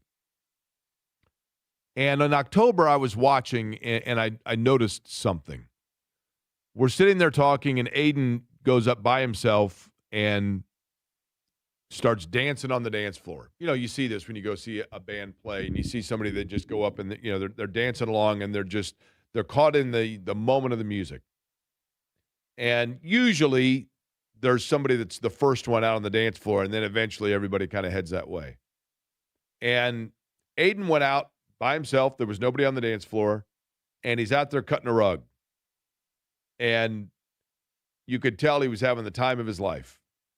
And I caught it in that moment and truly embraced it in that moment and let it sink in because of what I was witnessing. Because what I was witnessing was somebody that was dancing to their own beat and not worried about being the first or the pioneer on that dance floor of doing it, and not worried about the fact that everybody could see the way he was or wasn't dancing or his skill set in dancing. He was just soaking in what was being provided to him. And I thought it was such a symbolic moment because I've gotten to know Aiden, and I've talked about him on this radio show. I think we've had him on before, as a matter of fact. But if you go back to Aiden Gent and just his life in general, we all have the little things that frustrate us, keep us down, that we feel are an obstacle, some challenge at work or some relationship problem or whatever else. And for Aiden, that began before he even was walking around on this earth. 3 months before he was born, his mother had a medical emergency when he was in utero. And as a result, he was born 3 months premature. So Aiden enters the world prematurely and is diagnosed at that time with cerebral palsy. And that meant for the better part of his early years, he had to wear leg braces. He had to learn how to walk differently than other kids. He didn't walk as fluidly. He didn't move as fluidly. But Aiden's one of those people that when you meet him, you realize it wasn't about what the limitations told him he couldn't do. It was about what Aiden decided he could do. And it was about going out on that dance floor even when nobody else wants to be the first one out there and just saying, this is what I'm doing, and I'm not overly concerned with the vibe of it all. It's about my vibe and my belief and my pursuit. And that led Aiden to not just test the boundaries of learning to walk later than most people. That didn't just test the boundaries for Aiden of learning to run with greater challenge or limitation than most people. He ended up running for Indiana State University. He ended up representing the United States in the Paralympics. He ended up working on a broadcast for NBC and giving them consultation on their Paralympics broadcasts. And the other day, I'm sitting there, and Aiden, once again, who always impresses me with just his optimism and his radiance and his belief, Aiden sends me a message and says, well, it took 10 years, but I finally finished it. And this, I think, might be his most impressive accomplishment because my mom, notably, jokingly, I think, but my mom has been telling me forever, Jake, you should just write a book. You've been to all these places, and and no credit to me, I've just had weird stuff happen around me, right? She's like, just write the book, write the book. My friend Megan DeMars is always like, write the book, write the book. And so I never have because that's a daunting task. So Aiden sends me a thing that says, you know what? It took me 10 years, but I wrote my own book. I think that is so incredibly impressive just because I don't even know where I would begin in writing a book. Running My Own Race is the name of the book. And it's Aiden's story about every time that seemingly life or people felt he should be knocked down, he never saw it that way. And just the feat of putting together in 200 or 300 pages the story of inspiration and the constant tales that Aiden has of what you can accomplish simply when you believe in what your mind tells you as opposed to what, like, societally it tells you. The guy continues to impress me. He continues to inspire me, and I look forward to reading the book as well. Running My Own Race is the name of the book. It just came out. It's available Amazon, everywhere else. Aiden, in no way, shape, or form, even asked me to mention the book on the air. Wasn't about that. It was about simply the fact that I think that with anything, we can find inspiration sometimes where if you just simply look, you can see it. And sometimes it comes just in a guy dancing to the sound of the music and doing so even when he's the first or maybe the last one on the dance floor. And I think it's awesome. The heart scans are just $49. 833-238-0688 is the telephone number. That's 833-238-0688 or franciscanhealth.org/screening bundles for Franciscan Health, $49. For the Indiana Pacers in the upcoming season, Aiden Gent, big Pacer fan, by the way. For the upcoming season for the Indiana Pacers, perhaps things just got a little bit more challenging. We'll see. I think Eddie might disagree with me, but I'll let you know what I'm talking about next.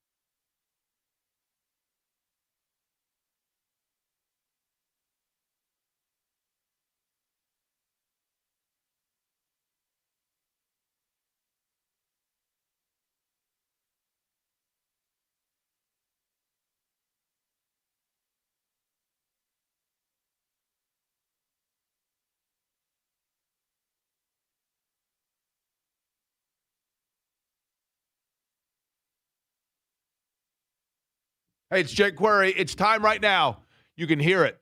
You can hear it. You don't have to roll the window down. You don't even have to step outside your office. You can hear it right now. Hey, it's Chicago's Pizza. Come enjoy our lunch buffet. That's correct. Lunch buffet is up and going right now at Chicago's Pizza, and there are 19 Central Indiana locations, and it's not just that voice that's calling you there. It's the smell and the thought of that fresh cheese melting right there over that awesome tomato sauce. The thick crust of the deeper dish pizza from Chicago's or the traditional crust right there on the pizza itself. The fresh hand-rolled breadsticks that they've been putting together since first thing when they opened this morning. Or the salad bar if you want the lighter fare with all the fixings right there on fresh ice and all of the dressings. You get all of that and a soft drink at Chicago's Pizza and the lunch buffet and the dessert pizza as well if the sweet tooth is calling you. And you're going to say to yourself when you walk out, that was awesome. That was something that did not cost me what I would have paid across the street for some place I'm going to later regret because I have no regrets. Matter of fact, I want Chicago's Pizza so much that I'm going to have it for dinner tonight with the family meal deal. 2 medium, 1-topping pizzas for just $25, and that includes the fresh order of breadsticks as well. Since 1979, Indiana owned and operated Chicago's Pizza, 19 locations in central Indiana, chicagospizza.com.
This is Query and Company on 93.5 and 107.5 The Fan.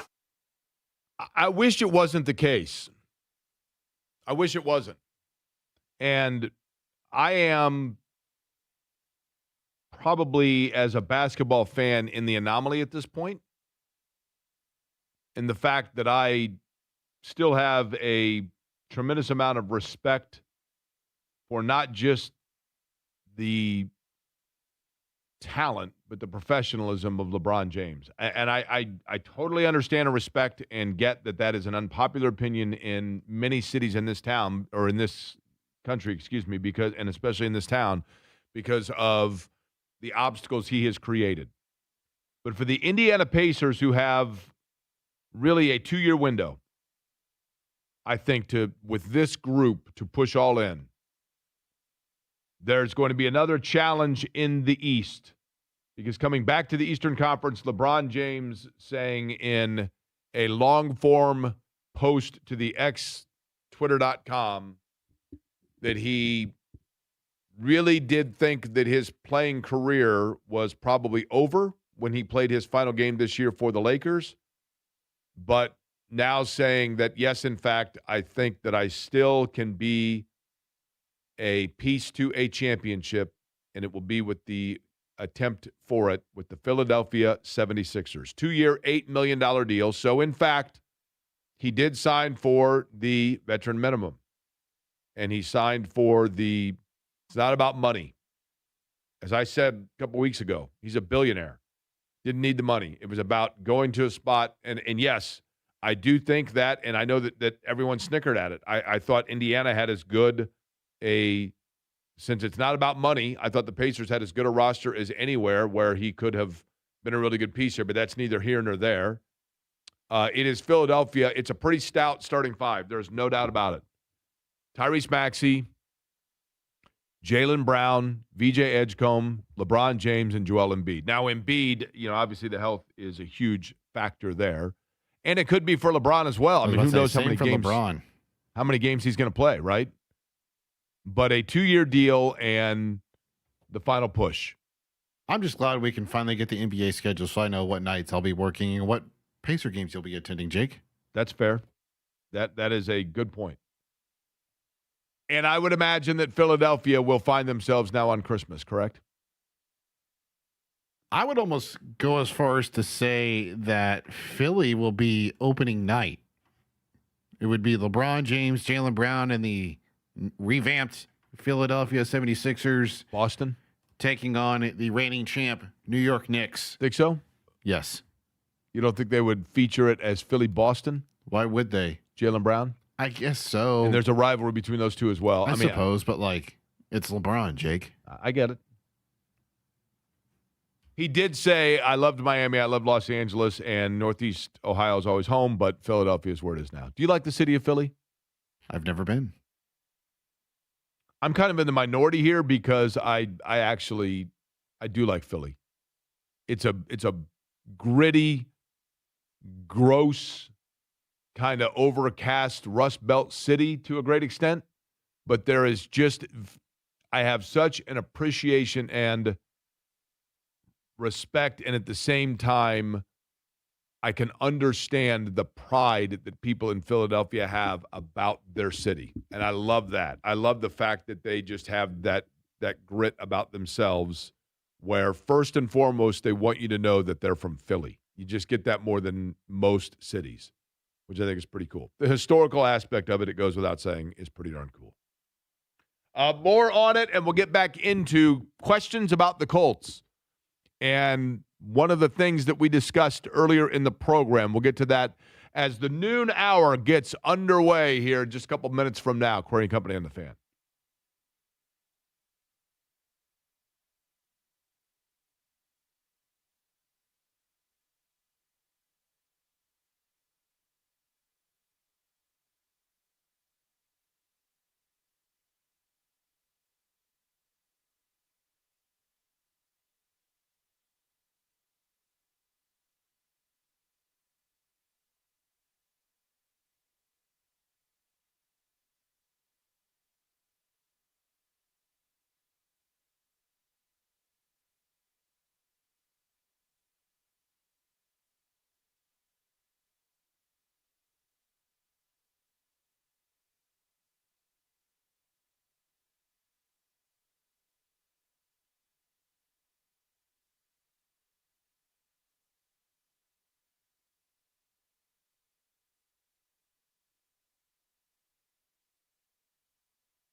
Hey there, Jake Query for Love Heating and Air. Love-HVAC.com is the website. An official Heil Heating and Cooling dealer. 317-353-2141 is the telephone number for Love Heating and Air. I have known Chris and John Love my entire life, and I've seen, I knew their grandfather. I still know their dad, obviously, and then Chris and John. Those are 3 of the 4 generations of a family-owned business. And if you know anything about family-owned businesses, to go 4 generations deep, you got to have a couple of things. You got to have great product. You have to have great product knowledge, and you have to have integrity. And you get all those things with Love Heating and Air, an official Heil Heating and Cooling dealer. And of course, commitment to making sure that everything is always on the top of the game. That's why they have a 24-hour on-call maintenance. Love Heating and Air. You will absolutely love these guys. 317-353-2141. Love-HVAC.com, an official Heil Heating and Cooling dealer.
Twelve o'clock hour underway in Indianapolis. For that matter, the 12 o'clock hour is underway everywhere in the Eastern time zone. My name is Jake Query. Eddie Garrison, the other voice you hear on this program. He is also the guy manning the controls. So if occasionally you hear something screw up, blame him, right? Sure. but is that was that passive aggressive of me? That it was not intended to at all. I was making a joke because earlier I was sitting here talking and all of a sudden I did press a button and it accidentally played something. I think you're entitled to it, right? What? Honestly, like for those that can't see it, there's no way for you on the YouTube channel to show the control, the board control you have in there, right? It's like an No. airplane cockpit in there. I mean, I could pick up the camera probably and just like show around. I'm the first to admit I know how to do two things: push a button and talk into a microphone. That's it. I have no idea how Eddie mans everything that is seen there in terms of. Are you showing Eddie? On No, the I'm YouTube? not. I'm trying to figure out how much wiggle room I have on this cable. Okay. I'm looking in. He's got a little camera in his hand, and he looks very nervous. He's tiptoeing through. This is essentially, and I know we have Monday, but next week, the Colts reporting, if my math is correct, on Tuesday. Practices begin on Wednesday. I believe that's correct, right, Eddie? Yeah, that's correct. So the report, I think, starting at, what did Mike Chappell say? 9 a.m. Monday? Because I was like on the verge of being too early for him. Report That's right. 9 a.m. on Tuesday. Practice on Wednesday. You'll be there Wednesday, Thursday, and Friday. I'm there Wednesday, Thursday, Friday, right? So, but because things get underway, I mean, maybe Monday and Tuesday but it's a Friday. So I kind of feel like this is, and I didn't talk to the bosses about this. I didn't clear this with the bosses. We had a meeting the other day, and it was predominantly about the fact that how much kids love the show, and then notably get to know your listener. And one of the things that I should have proposed is I kind of feel like, because it's the last hour of the last Friday before football season, and I know there are preseason games, and there is a lot that has to happen between now and when the Colts are actually playing scheduled games. I get that the season hasn't, quote-unquote, officially begun. And I know that there are other things in the world of sport that are in the headlines on this day aside from the NFL. I know that the Fever are on their all-star break and coming off a win against Connecticut. I know that Indiana and Butler announced that on October 11th, they're going to play an exhibition game at Hinkle Fieldhouse. I know that the Brickyard 400 is on Sunday at 2 o'clock at the Indianapolis Motor Speedway, and the O'Reilly Auto Parts Series is taking place on Saturday, and qualifying, that being tomorrow, and qualifying for Cup tomorrow as well. And things getting underway out there today. I know all of that. And I know that LeBron James just announced that he is going to play for the Philadelphia 76ers for the veteran minimum, a 2-year, $8 million deal. And that means that he's joining Jaylen Brown and VJ Edgecombe and Joel Embiid and Tyrese Maxey. And that is a pretty stout, solid five. Now, two of those guys, you don't know how many games you're going to get out of them. And, you know, you're going to have decent bench space, bench rosters, I guess. But that starting five is pretty stout. But how deep can they go, and how much can they get out of their reserves, considering Embiid and James both are question marks in terms of the, probably a decent amount. But with the Colts getting ready to report, we talked to Rick DeMulling earlier about a couple of things. One of them being, it is to an extent a different era in the NFL. And I think the mindset of players is different. You think about the old days, I'm using air quotes, like he talked about with Jim Mora. I love Jim Mora, by the way. Love him. But you think about the old days with Jim Mora, he was a guy that was a military guy, a former Marine, a hard-nosed guy. I know Reggie Wayne told me that the first year he went through training camp with Jim Mora, and he was like, what in the world is happening here? And I think there was, a lot, because that was the old school. Two-a-days, oppressive heat, nonstop work. Don't even stop and think about getting water until we tell you. I'm not saying they did that. That would be medically irresponsible, but that was a different era, right? And it's different now. I think players are expected at this point. Now, we know enough. Not that we didn't then, But we know enough now to understand and make sure that you've done everything possible to be in shape and ready to go on report day. It's no longer about reporting to get in shape. They shouldn't even call it, you notice now we basically just say Colts camp. We don't say training camp. Not a lot of training that goes into it. Now, Eddie, have you ever been to baseball spring training? No, but I would love to. I would love to go out to Arizona. Or Florida, right? Arizona. Because you want to see the Reds. Yeah. But and that's like one of the only reasons why I would ever want to go out to Arizona. you wouldn't want to visit the state of Arizona otherwise? Correct. What do you have against Arizona? Well, no offense, Jake. I prefer like sports. Like I would travel to go for like some sporting event of some sort. Arizona basketball? Why would I go out there just to watch Arizona basketball? The Grand Canyon? Well, yes. That would be something I would want to do. The Super Bowl, if it's in Glendale? Why would I pay that kind of money? The national championship game, if it's in Glendale? Why would I pay that kind of money? The Phoenix Suns? Why would I go out there just for the Phoenix Suns? Pacers were in the NBA Finals taking on the Phoenix Suns. I would be working. What if they said, you know what? We're going to reward your hard work over the season by having we'll bring in somebody to fill in producing the radio show, and we'll sit or you can do it remote. If I could do a remote, that'd be great. We're going to take you to Phoenix. You'd be like Aunt Edna. You're driving me to Phoenix. We take off, right?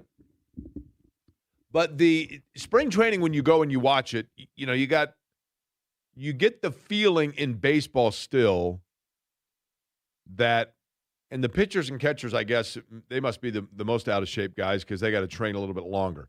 But it does feel still like spring training is kind of, guys are just getting into the mode and they are, you know, getting ready to get things going. But in the NFL now with camp, the training aspect of it, there is so much that goes into it now that those guys are machines and they're ready to go, essentially. And that means that the question mark becomes about not like who looks good, who doesn't, but rather what position battles are out there.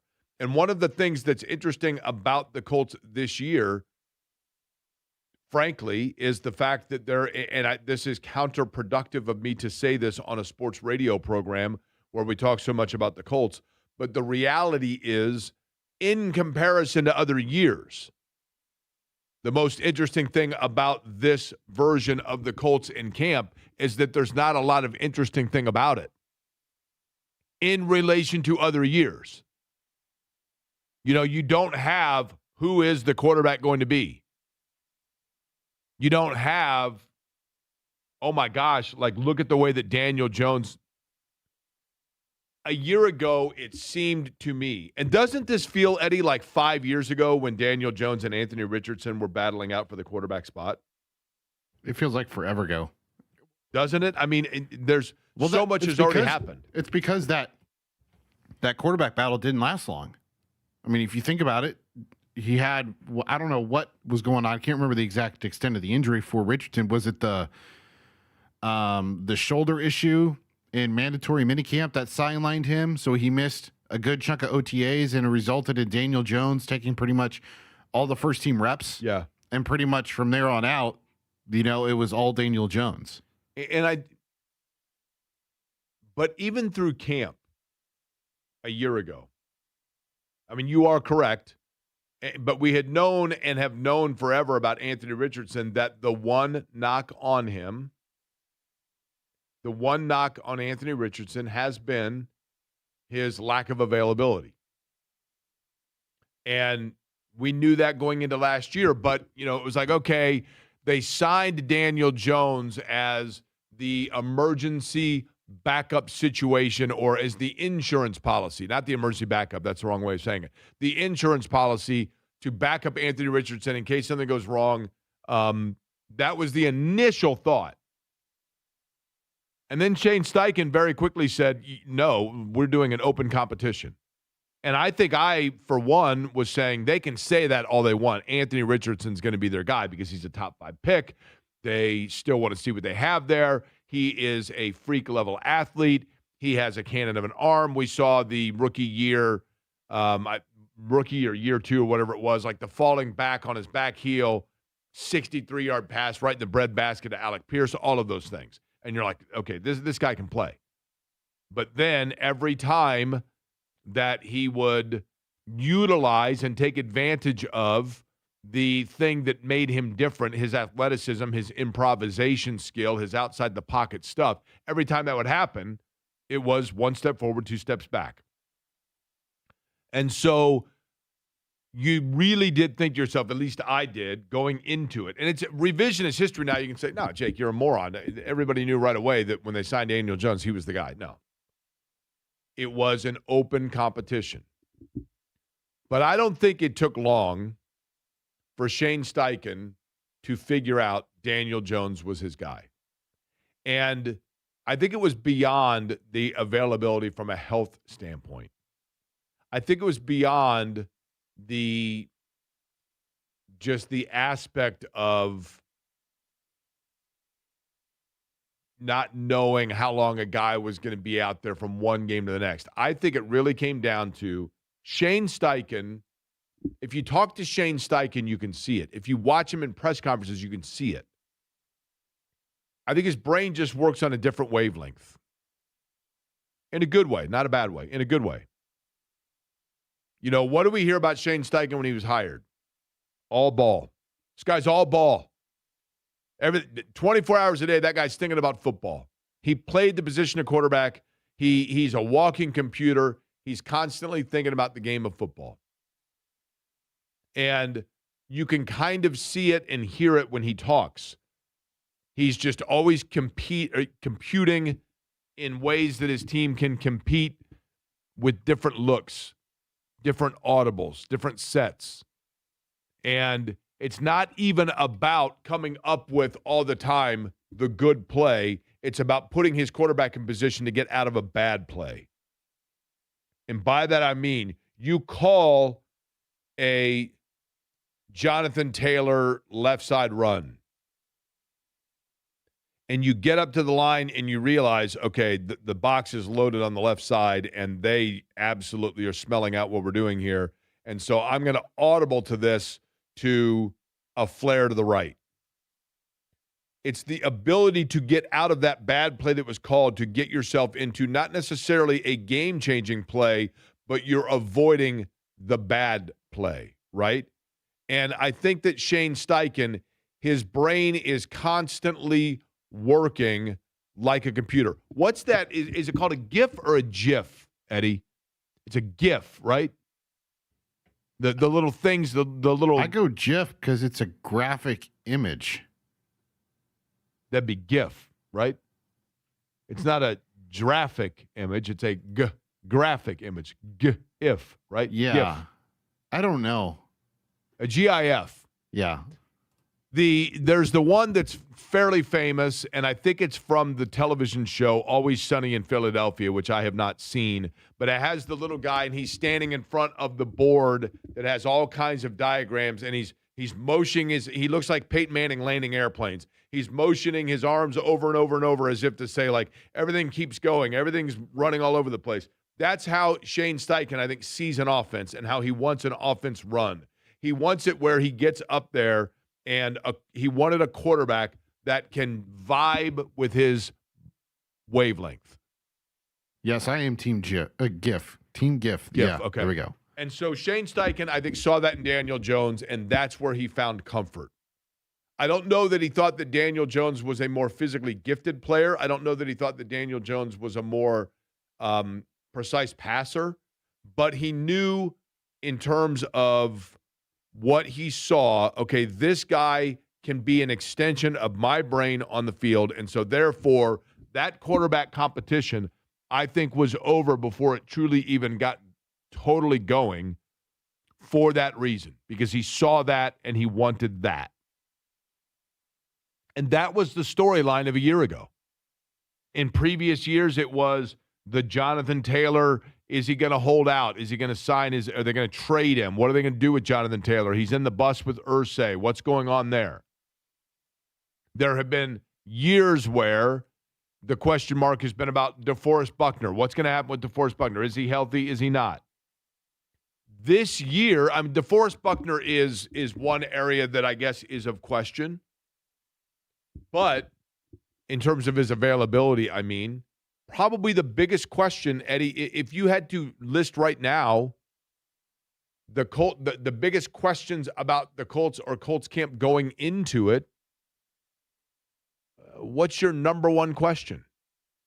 How healthy does Daniel Jones look? Okay. And how many is he participating in every 11-on-11 rep, with the first team offense? Or are they mixing in Riley Leonard or Anthony Richardson to give him a breather or two because he's not all the way to 100% yet? I think is Latu Latu ready to finally take that step? I think that feels as... I think that'll be hard to gauge, though, in camp, no? Outside of the joint practices, that's going to be really the only time you'll be able to really evaluate that. That's fair that it's not a camp question. That's more a season question, right? Yeah.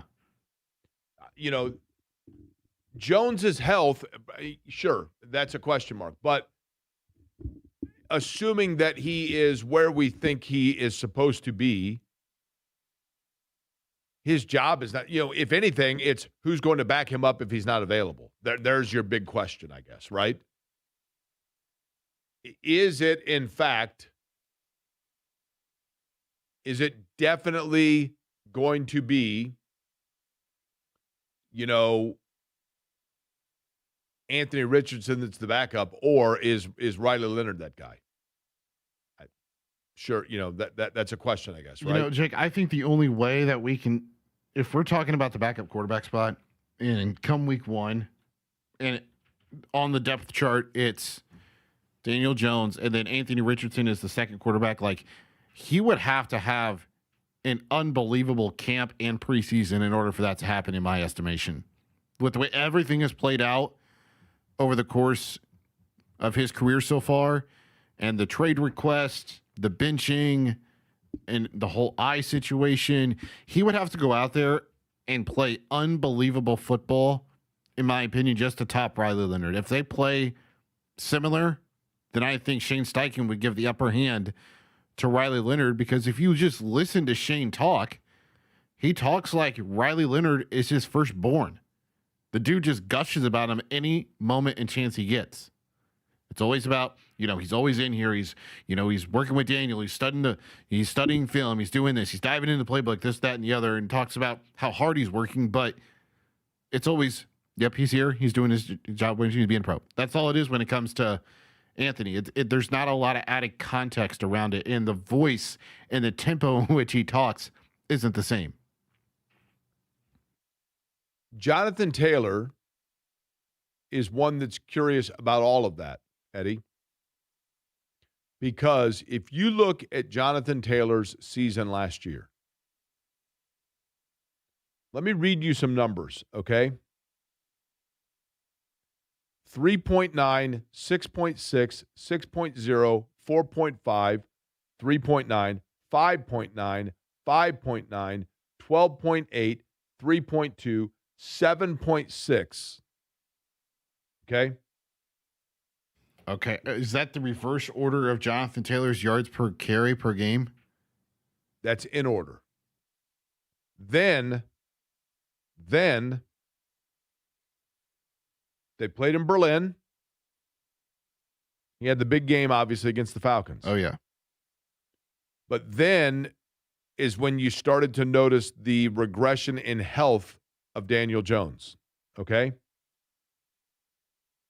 Daniel Jones' mobility was compromised 3.6 and 4.0. Jones then goes out. He gets hurt and goes out. 3.5, 3.5, 2.9, 3.3, 1.9. Jonathan Taylor is an elite running back. Jonathan Taylor is a top 5 player at his position in the National Football League. Jonathan Taylor can not only salt away games for you, he can put away games with a knockout blow for you. But Jonathan Taylor is largely dependent, as is any running back, on having a quarterback that keeps defenses honest. And Jonathan Taylor, as he is going into this season, the last on his contract, has to look at it and say, I don't know definitively that Daniel Jones is the same guy that I saw. I don't know definitively who is going to back him up if he's not able to play. What I do know definitively is that if I get quarterback play like I got at the end of last year, my numbers go to 3.5, 3.5, 2.9, 3.3, and I'm in a contract year. I absolutely want to ensure that I'm getting that money right now before there's any chance that I can that it is shown that I am quarterback dependent to give numbers, because that impacts my value. And for that reason, if I'm Jonathan Taylor, I am sitting there saying, I need a new deal now. Because I do not want to have to wait and rely on and put myself in position to see my numbers dip and decline because I don't know what. And let's be real. We think Daniel Jones is healthy. We think Daniel Jones, and by all account, through OTAs and everything else, it is remarkable.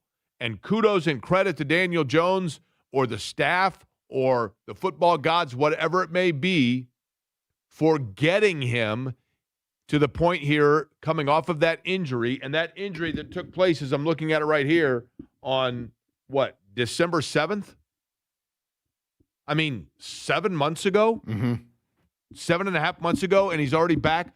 Kudos to him for that. But what we don't know, Eddie, is which Daniel Jones. It's like that old television show. Will the real Daniel Jones please stand up? Right? Mm-hmm. Daniel Jones that had Saquon Barkley, really good. Daniel Jones that had healthy Jonathan Taylor, really good. Other times, very questionable. And if you get questionable Daniel Jones, then it impacts Jonathan Taylor. Yeah. So if I'm Jonathan Taylor, I'm saying I ain't taking that risk. I'm not putting myself in position for my next contract, whether it be in Indianapolis or elsewhere, to be largely dependent upon what have you done for me lately, and people looking at it saying 3.5, 3.5, 3.3, 1.9. I want, and that is the one storyline that I can look at right now and say that's going to be of interest. Does Jonathan Taylor, I wouldn't blame him one iota. Does Jonathan Taylor get in position now where he's going to say, we need to talk about this now? Mm-hmm. Now, what if he does go to Chris Ballard, and Chris Ballard said, well, I have not been given the green light to hand out extensions? Very possible. How does that work then? Like, how does that play out? I think what happens then, well, if you're Taylor. So who wins? Well, I think Chris Ballard may say that because Chris Ballard doesn't know, you know what I mean? It is possible. We're getting into the weeds of hypotheticals here, and we're starting to pile them up. But I don't think you can rule out that possibility, Eddie, that Chris Ballard would say, in fact, to your point, I haven't been given that green light because there has been no yet assurance from ownership that I'm the guy that's going to be building this roster past this year. Yeah, and therefore, ownership may be like, well, for the time being, we need to pause on before we hand out on any extensions because we don't know direction we're going to be going after the season. Oh, and by the way, they don't have a first-round pick next year. That's the thing that you forget about, right? There's a question right there. How good is Sauce Gardner going to look? Because there's a lot of expectation and a lot of pressure on him. Pressure is maybe the wrong word, but there's a lot of... No, pressure's the right word, I think. Yeah, they need necessity of production there because of what was invested in him. What do I always say about players? It comes down with players, it comes down to how were you acquired? Not where. where if it was organically your pick, yes. Yeah. If you A.D. Mitchell, we talked about. A.D. Mitchell was held to a standard because he was the 52nd pick in the draft and they took a second rounder on him. If he had the exact same inconsistency and immaturity, but had been a 5th-round pick, he probably there's a little bit more leniency there or expectation or understanding of why it hadn't come together yet. But, hey, man, you're a second-round, 52nd pick overall. It does change things. J&B just walked in. I thought I saw him walking around. We'll find out in about 30 minutes what he's got cooking as part of his program. But when we come back, does things or do things change now of your expectation for the Pacers? Not to make too much out of something that doesn't have impact here. Or is there a formula for Indiana that they got to stick with now more than ever? I'll explain what I mean next.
You're listening to Query and Company on 93.5 and 107.5 The Fan.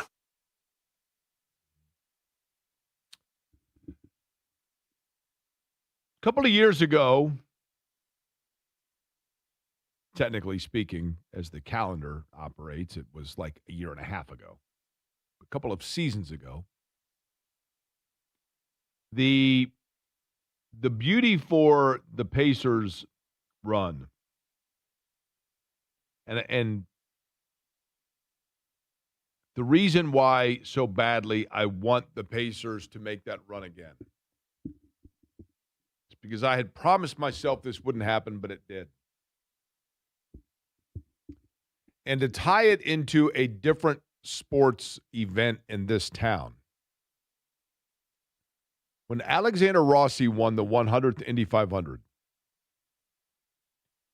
and he won it on just conserving fuel. I mean, it was a brilliant race for Brian Herta and for Rossi, all of it. And if you listen to the radio when that race is complete, you hear Rossi say, "Oh my gosh, guys, I don't even know what just happened." And I know for a fact, because I've talked to Rossi about it, that he has said that he so badly wants to win the Indy 500 again, not just for the obvious reasons, but also so that he can finally stop and really absorb and soak in the, all the aspects that come with it. The wreath, the milk, the ceremony, all of it. Because he was so just caught up and incredulous over it that he didn't fully soak it in. And it sounds weird to say after an NBA Finals run that as a fan, and I am, I get it. When you wear a credential for a team, you are to reserve your fandom. And I went to probably 90% of the Pacer games the year that they went to the finals, but not with a credential. I went as a fan. And maybe it is the responsibility of a radio host to show an objectivity, and I try to do that in the way that we dissect things. But during that run, that was the first time that I basically came out and said, you know what, I'm asking for the leniency here for people to understand that I'm going to be a fan and treated as such on the radio show. And it's weird to say because that playoff run would have encapsulated, 15 wins? And even more games than that. But even with that, with the great memories that I have of it, to an extent, I didn't stop to soak it all in and just realize how close they were because it was so incredulous. It was so surreal. The Pacers are, because it kind of came out of nowhere. That team, literally, their defense came together coinciding with this high-flying, as I call it, in the blender offense. Those two things married one another perfectly to where you sat there and said to yourself, I can't believe this. Like, they are on the cusp here. Are they really going to they're a half away. They have the lead at the half of Game 7? The Indiana Pacers? And so I want so badly for it to happen again because of being able to soak it all in. When they went to the finals in 2000, I think it was still coming off of that 98 team, which is still my all-time favorite Pacers team, and I think personally the best team they've ever had. That team in 98 was just like a juggernaut. And I know they've won 60 games, and they've had but they were so precise and so, and maybe it's because those guys were still, it was an era where they were older than I, and maybe that's why, Mullen and Reggie and those guys were older, so I looked up to it a little bit differently. But that team was so sound that when they didn't get to the NBA Finals and they were stopped by Jordan's Bulls, the fact that 2 years later they went, it was almost more of like a relief than a let's soak this all in. And they went up against that Kobe Shaq team, and I know people want to talk about Kobe, understandably. That was Shaq's team. Shaq was unstoppable in that series. And you could talk about if they would have had Antonio Davis or if they still would have had Eric Dampier, which you forget about. I don't know that it would have mattered. Shaq was unstoppable, and so they lose that. But I want so badly for them to get back to be able to enjoy that ride again because it was so magical. And I really do believe that there is a 2-year window here, notably not even this coming season, but the one after it, after you've had a year of reacclimation for Halliburton, and you've got Siakam then at the end of his deal, and the continued evolution, hopefully, of Furphy and Walker to bolster already Neesmith and Nembhard, and, Toppin has been special. And yet I wonder if, and maybe I'm overthinking it, and maybe I'm paranoid, because I look at today's news with Philadelphia, and I think, oh no, is this another obstacle? And yet, Eddie, I think about, and I go back to, everybody has that fantasy football draft with that one guy in their fantasy football draft that in like round 4 suddenly outsmarts everybody and drafts LaDainian Tomlinson, who's like 41 years old, and you're like, dude, this is not LaDainian with the Chargers. Or the guy that, like, all of a sudden drafts some wide receiver that was putting up huge numbers with Kansas City 5 years ago, and now he's with the Houston Texans, and you're like, dude, really? Because you get married to the thought of who a guy used to be. And so is there the possibility Philadelphia has a really talented group? VJ Edgecombe is very, very good and only going to get better. Tyrese Maxey is elite. You add Jaylen Brown there, and I know that Jaylen Brown, the sabermetrics would say that the possessions or points per possession or whatever go down when he's on the floor. I hope that's the case now because they got a lot of guys that you've got something's going to have to bring them down if you want to be able to beat them. But an Embiid is at times unstoppable when he's on the floor, which is like a third of the time. But does LeBron now put Philadelphia in upper echelon category of the East where they kind of already were? Or are we getting too hung up on a guy based on who he was versus what he is now? I still think he is, a top 20 player in the NBA, Jake? It's hard to argue that. He led into a win in the postseason without Luka over the Houston Rockets. It's hard to argue that. As the underdog. And what, they did it in 5 games, 6 games? I still think he is a player that can help a team win, for sure. Now, I'm interested to see, Jake, how does it hold up for the course of an 82-game regular season schedule? Because, when you get in the playoffs, there will not be a quartet of players with the pedigree like the 76ers have between Maxey, LeBron, Jaylen Brown, and Joel Embiid.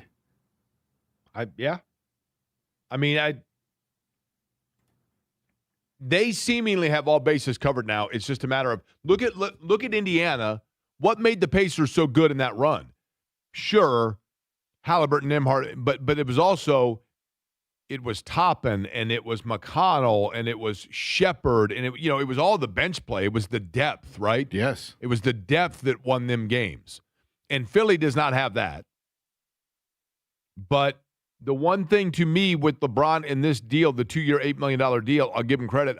There were a lot of people that when he said he was willing to sign for the vet minimum, it was not to knock him here. It was James Boyd. I remember hearing James Boyd say in the morning show, the NFLPA might have something to say about that.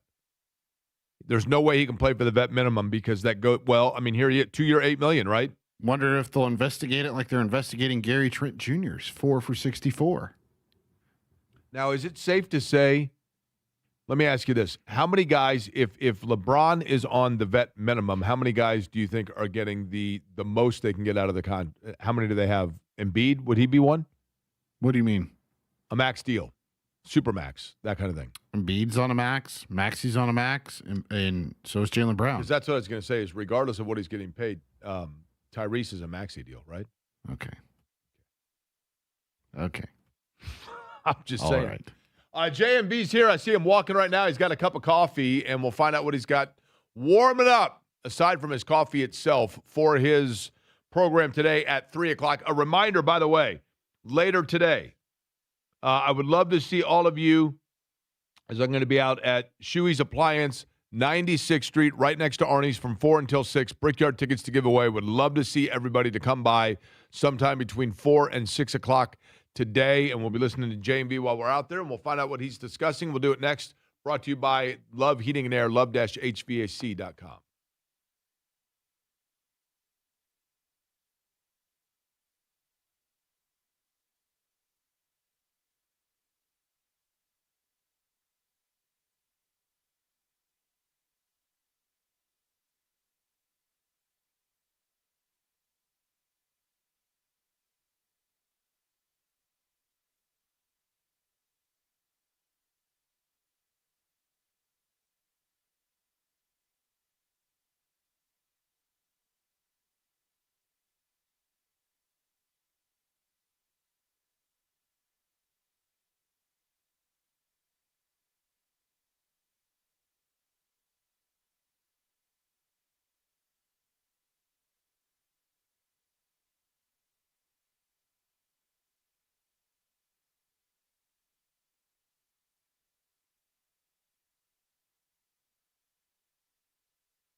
You're listening to Query and Company on 93.5 and 107.5 The Fan.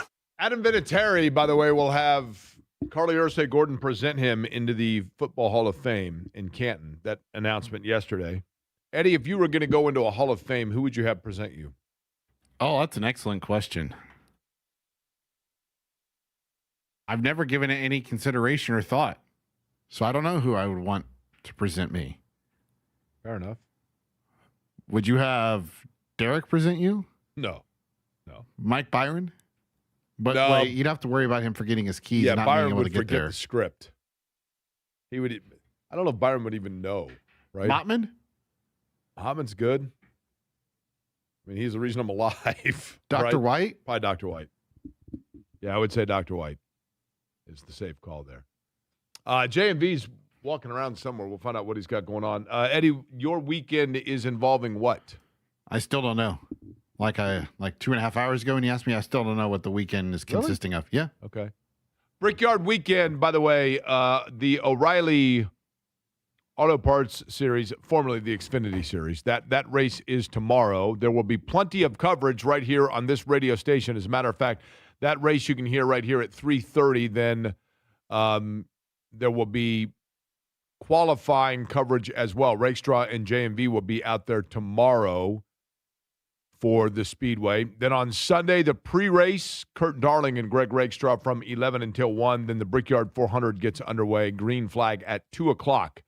Post-race, Greg Rakestraw, Kurt Darling will have you covered for that as well from 5 until 6:30 on this radio station. I'll be out there for the course of the weekend. And then again, Shuey's Appliance on 96th Street, right next to Arnie's. Would love to see you folks out there today from 4 until 6. I have Brickyard tickets to give away.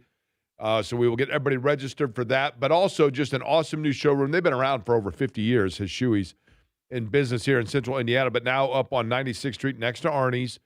And their showroom is unbelievable. The brick pizza oven they've got that can prepare you a pizza in under 3 minutes, that alone is worth checking out. And I just would love, we don't get a lot of occasion here to get out and about and meet folks and say hi. I always appreciate it when I'm out and people, I do wonder, and I always say this to people, and I'm making it sound like it happens all the time. I'm not saying that. But in the occasion that somebody comes up, if I'm at a Pacer game or whatever else, and they're like, hey, Jake, enjoy the show, listen to the show, whatever. I'm always curious how people recognize me because it's radio and not television.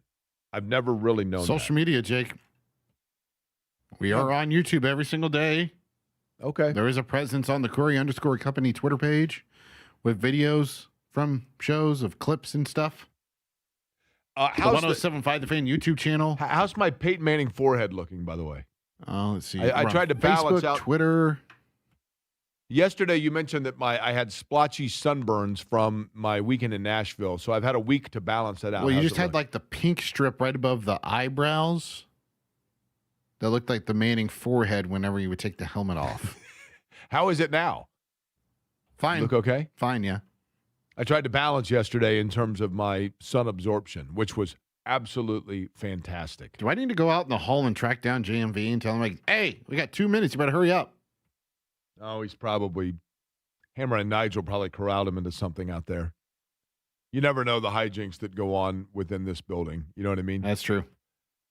Next week, obviously, we will be out at Grand Park in Westfield. I will be there Wednesday, Thursday, and Friday. Is that correct, Eddie? That is correct, So yes. Monday and Tuesday, the last chances that you will get, at least for the week, to be able to see this face. Hallelujah. Come on now. Thanks to Rick DeMulling for joining us earlier. I thought he was really fun. Now, you were not a fan of the musical artist that he selected, Just correct? not my cup of tea, Jake. Not my He said cup it's of not tea. everybody's cup of tea. What was the name of the artist? Was it Benton Denny? Was it something like that? Sure. Said in his playing days that he used to listen to Jewel to unwind from time to time. I found that a bit surprising. Brett Dennen. Brett Dennen. Where's Brett from? I kind of liked it. I kind of liked Brett Dennen. I thought it sounded okay. And I don't know what to make of this, but yesterday, Eddie, out of nowhere, Shannon just says to me, by the way, I've really gotten into Dave Matthews. And I thought, does this mean I'm going to have to go to a Dave Matthews show? Oakdale, California. Okay. That is where Brett Michael Denon is from. 46 years old.